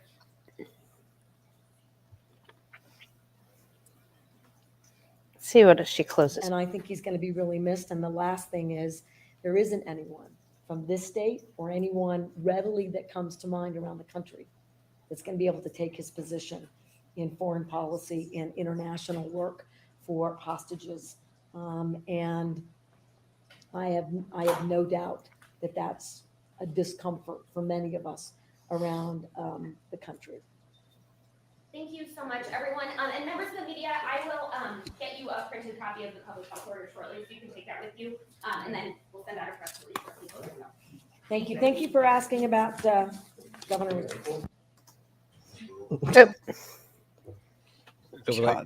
Thanks for asking about him and giving me the opportunity to talk about myself. Yeah. It's almost like at the end, she kind of like, what's his name? Would have loved Right. to have heard you guys answer that question, not you, lady. I know, right? I was hoping. Jesus Christ. What, Freebird? You can't focus on a dribble?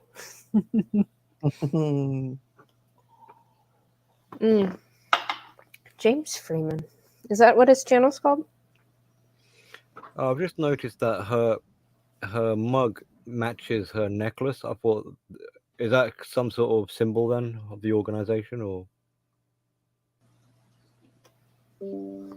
We clearly do not have any representation in government anymore. I don't know. Some sort of Illuminati symbol. Oh, God.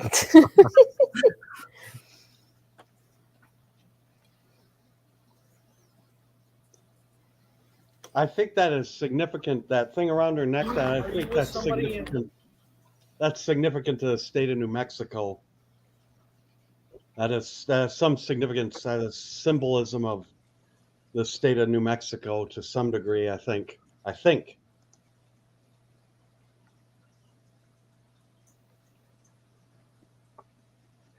I don't want to be rude, but it's like I'll just throw the word in like casually, like cult. Mm-hmm. There's so many cults. James Freeman. And you know what? I think it's a biological imperative. I mean, tribalism is in our nature. We are religious by nature. What's the difference between a religion and a cult and a tribe?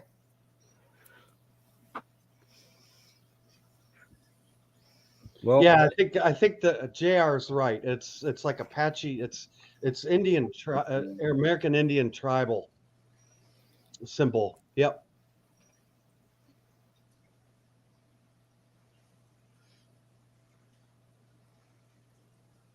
I mean, what is the difference? Can you guys answer me this? Nope. Sorry, what was the question again? I was just coming back. What's the difference between a religion, a cult, and a tribe? Oh, religion. Well, a cult typically follows a physical leader. A cult is usually like I think of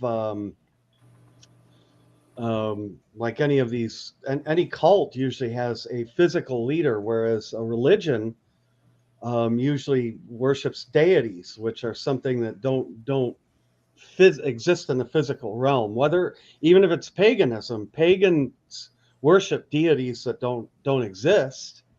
They just worship multiple deities, whereas it's Christian, Judaism, or Islam. You know, they all believe in the higher power of God. And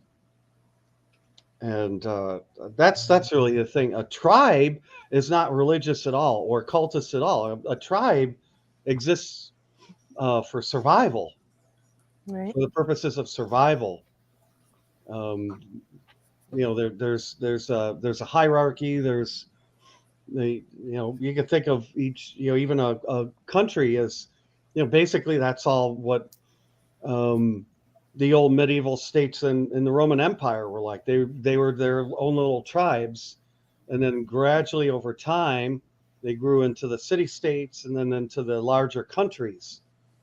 As one, you know, as some of the city states became more powerful, you know, that to me is a tribe. Those are just groups of people who think alike, speak the same language, share the same culture, share the same religion,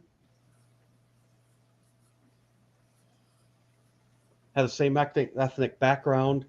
You know, tribes are very frequently ethnically based. Mm-hmm. That's my breakdown. Hmm.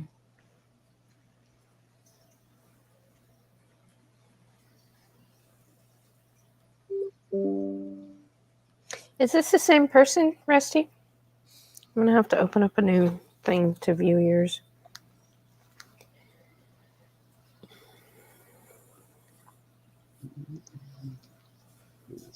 I'll open that up. Well, that was interesting. I think I'll take this as a opportune segue for me to skedaddle. It's kind of like I still need to talk to you about the INTJ anger stuff.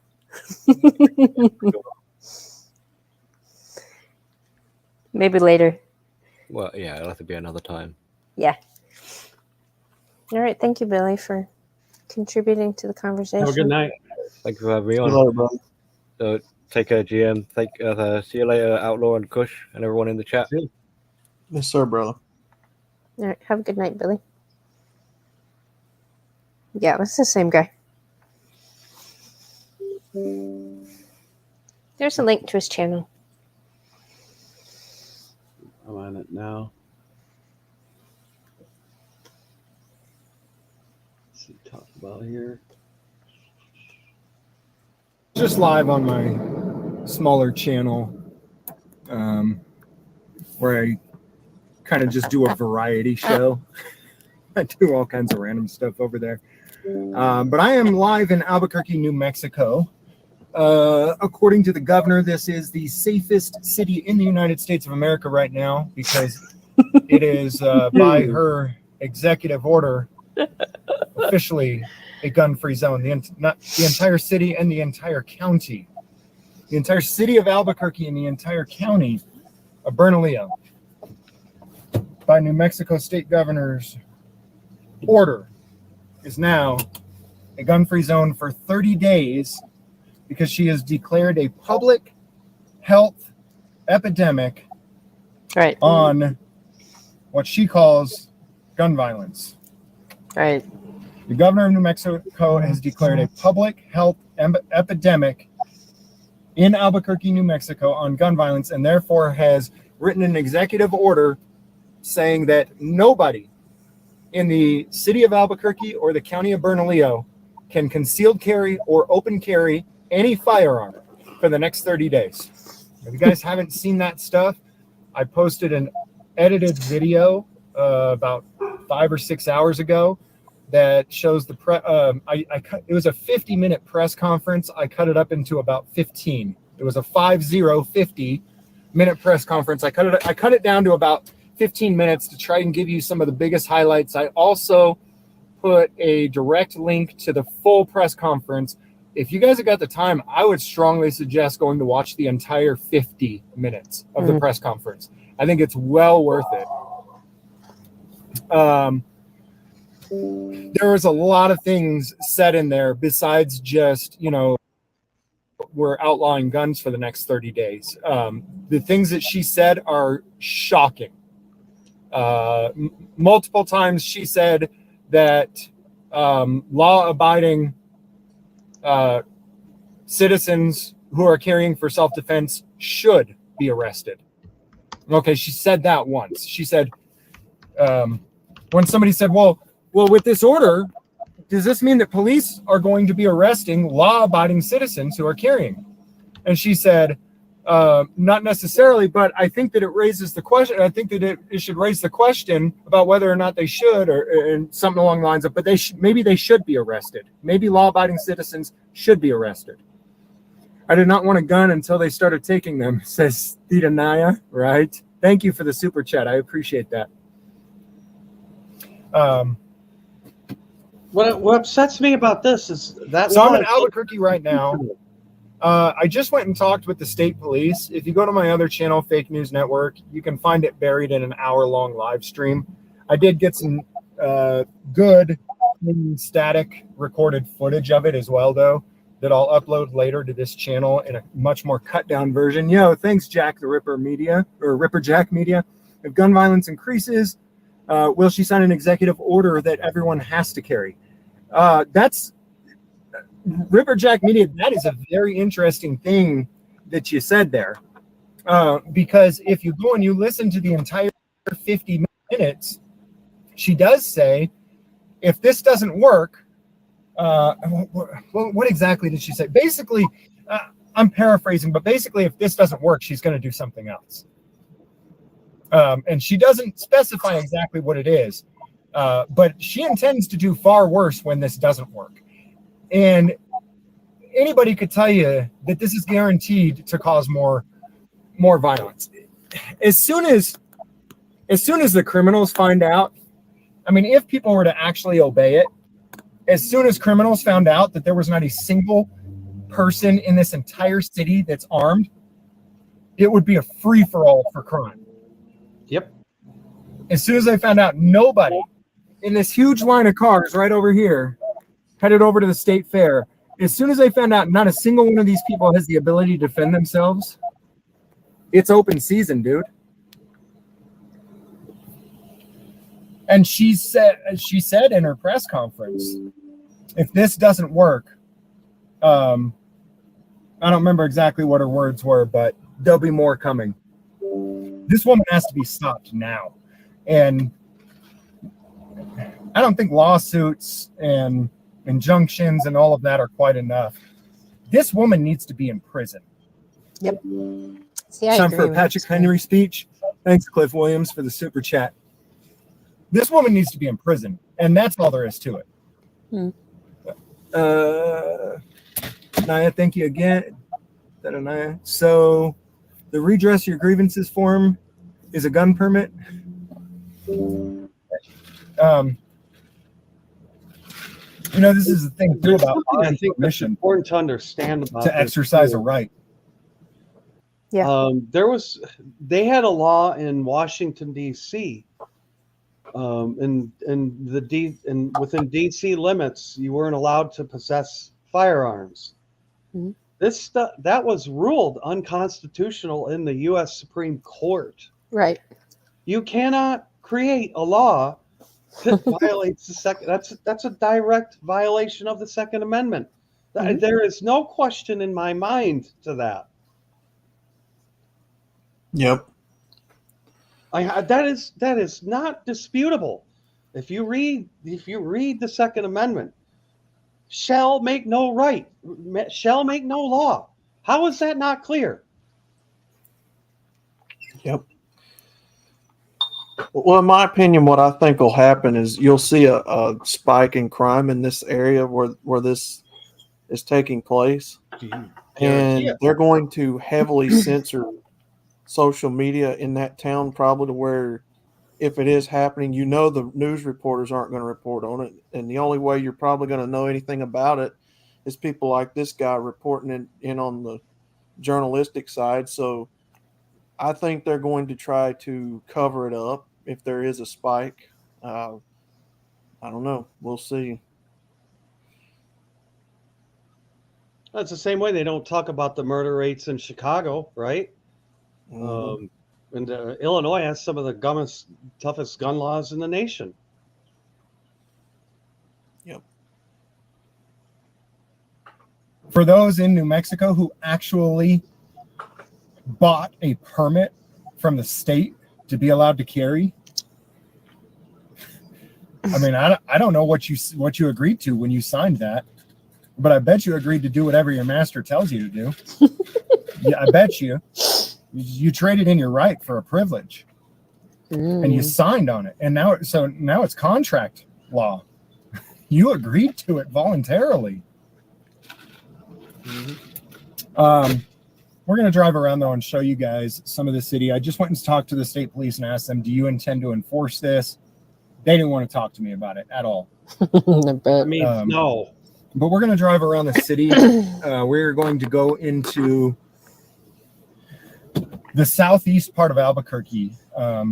There is definitely a crime epidemic. That if there's one thing that the governor said that was true, there is definitely an epidemic of crime in the city of Albuquerque. I've done cop watching in a lot of cities in a lot of different states around the entire United States.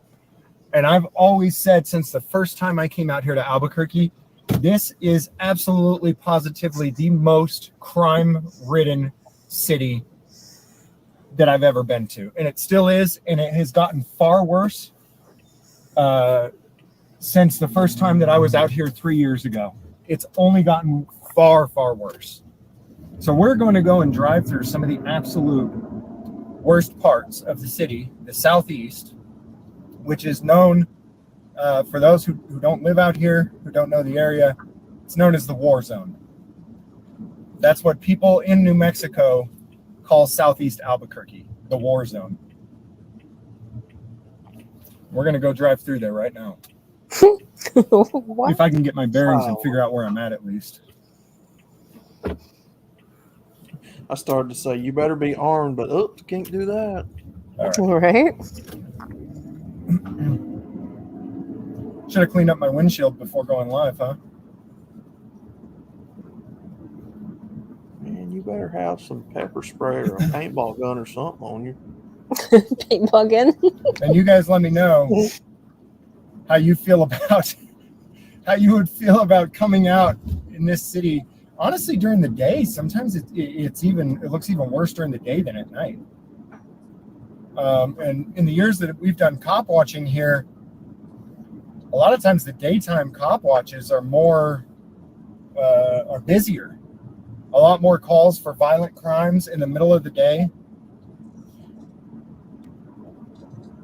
than at nighttime. Heading to the war zone? Yep. We are headed to the war zone. I didn't take the best route there.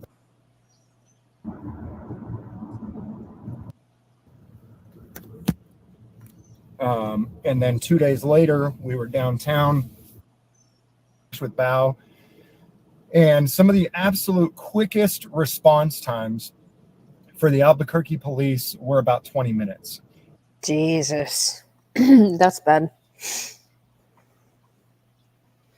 That's not good at all. I think in my community, there's like a 5-minute response time, 6 minute for any ambulance. Yeah, that's about the same for me here. Mm. We have a customer in Chicago at their offices, their corporate headquarters. They had to build a berm between the road and their offices because they were having so much trouble with drive-by shootings. It's in Chicago. Because we saw it was under construction, and they're like, yeah, what are you building that for? It's like, yeah, they just had too much trouble with drive-by shooters making pot shots at the big glass windows in the building.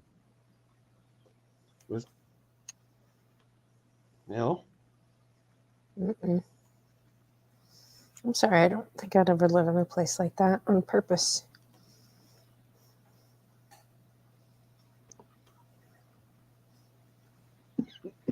ever. Yeah, I'm gonna put his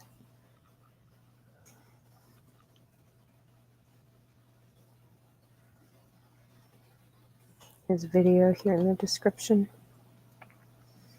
But he was right. She needs to be fired and in jail. Like, what?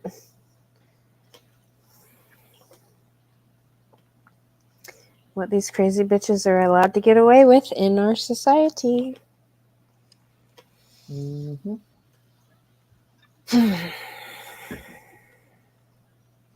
Well, gentlemen. You gonna call it a night? I think so. Alrighty then. Unless anybody has any other topics besides, you know, that have to do with crazy bitches and why they have no business, particular feminists have no business being in positions of authority. Well, my only closing remark is, nope, I saw what I see the damage that it can do, and it can do. This is an important point. This is an important point. This woman at my work wasn't there very long, and it didn't take her very long to get her claws into claws into everything. That's the key. Is you got to nip them at the bud, because that's what this woman did. She got her claws into it, and it's just like picking up a cat that doesn't want to be picked up. You know, it'll drag a pillow behind it. You know, once they get those claws sunk in, and they get a lot of, and a lot of the guys on her side, she can use that as her defensive shield, as her protection. That's my takeaway. Yep. Arm yourselves. Tell no one about it. Because your city, state, jurisdiction may be the next on the chopping block. This day and age, you can't afford not to be protecting yourself. I don't think Governor Abbott would ever do anything like that. He has something that crazy bitch doesn't. And that is testicles. I wish. I'm surprised. I think his testicles literally make him smarter than that crazy bitch. I agree. If there were to be a testing ground for some shit like that, Massachusetts would be one of the first states, and I've never heard of anything like this before. I wish. We've never had we haven't had female governors here either. So, like you said, was just fixing to say, I wish my state had a male governor. We don't. We might be next. Hell, because Kay Ivy's an old lady. What state are you in, Outlaw? Alabama. Alabama, okay. Yeah, we had a male governor until all that went down. Now we've got a female. Now on other levels of government in Massachusetts, it's terrible. The lady who's the mayor of Boston, absolute commie, full blown commie. Damn shame. It is a shame. I did hear about something recently here about some judge, I think in the Houston area. I don't know. I need to figure out exactly what it was, but apparently it was really bad what she did. To be continued on that, because I think it's worth discussing. One of my clients just told me about it, actually. I haven't had time to research it, but it's on my list. Fucking judge who is responsible for one of the highest crime cities here in Texas. Oh God. Yeah. Had no business being in that seat to begin with. But we're so progressive here. Your state is getting mighty lukewarm, getting ready to fall into the blue. Hope not. I see a really purple Texas right now, and I really Yeah. wish I wouldn't. Yeah. Is Alabama blue? No, No, Alabama's Alabama's red. red. Is it? Oh God, Hmm. yeah. Oh, Now and then Birmingham's blue. no. The big city I'm near is blue, Mm. but yeah, most of Alabama's red. Good.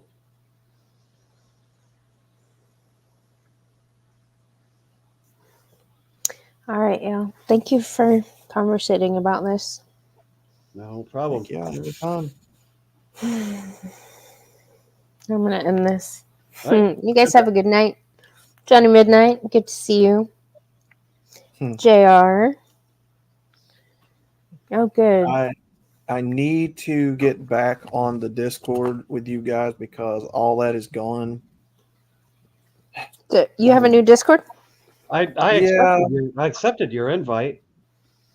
I saw that. Yeah, I had to restart because my old Discord locked me out and I couldn't get the password to reset. So it's like, nope, you're not getting back on. So I was like, I'll just create a new one. Yeah, that is a real pain in the ass with that. Yep. That's the only thing Discord's done I can't stand. Yep. Well, we'll have to reconnect on there and I'll send you a new invite. Outlaw. All right. I don't know how to good. find people, so I tell try. you what, real quick before we leave, let me grab the link and I'll just put it in the private. You guys can, or you can add me. Or yeah, no, here. I'll send you. I think I can send you. All right, here's mine. There we go. Right. Here we go.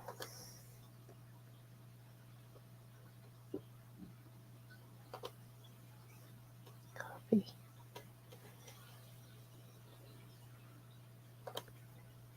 Paste. There you go. Outlaw. Yeah, I still don't. You tell me the number, and I still don't know how to find people. That should be the link right there on. I'll just add yours since you sent the link. Yeah. There we go. Cool. All right. Thank you, All right, Outlaw. guys. We Kush. All right. Have a good Thank night. you. Have a good night. Johnny Midnight, good to see you.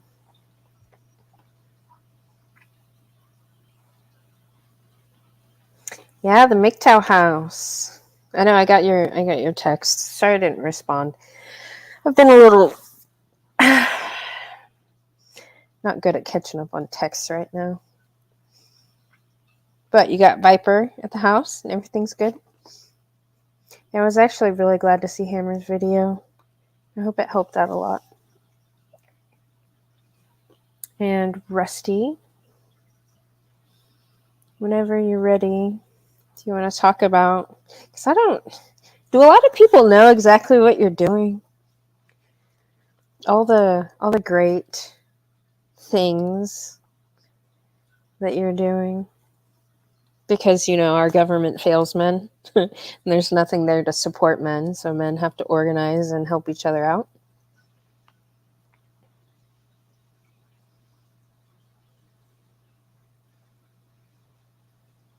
Yeah, we'll talk about it one day.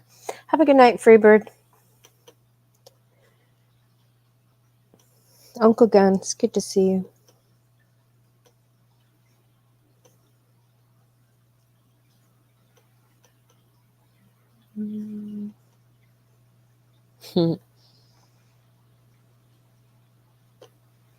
Outlaw, thank you again.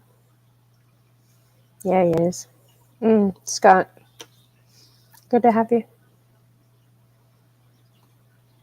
I'm going to end with this bit. It's good. Have a good night, y'all.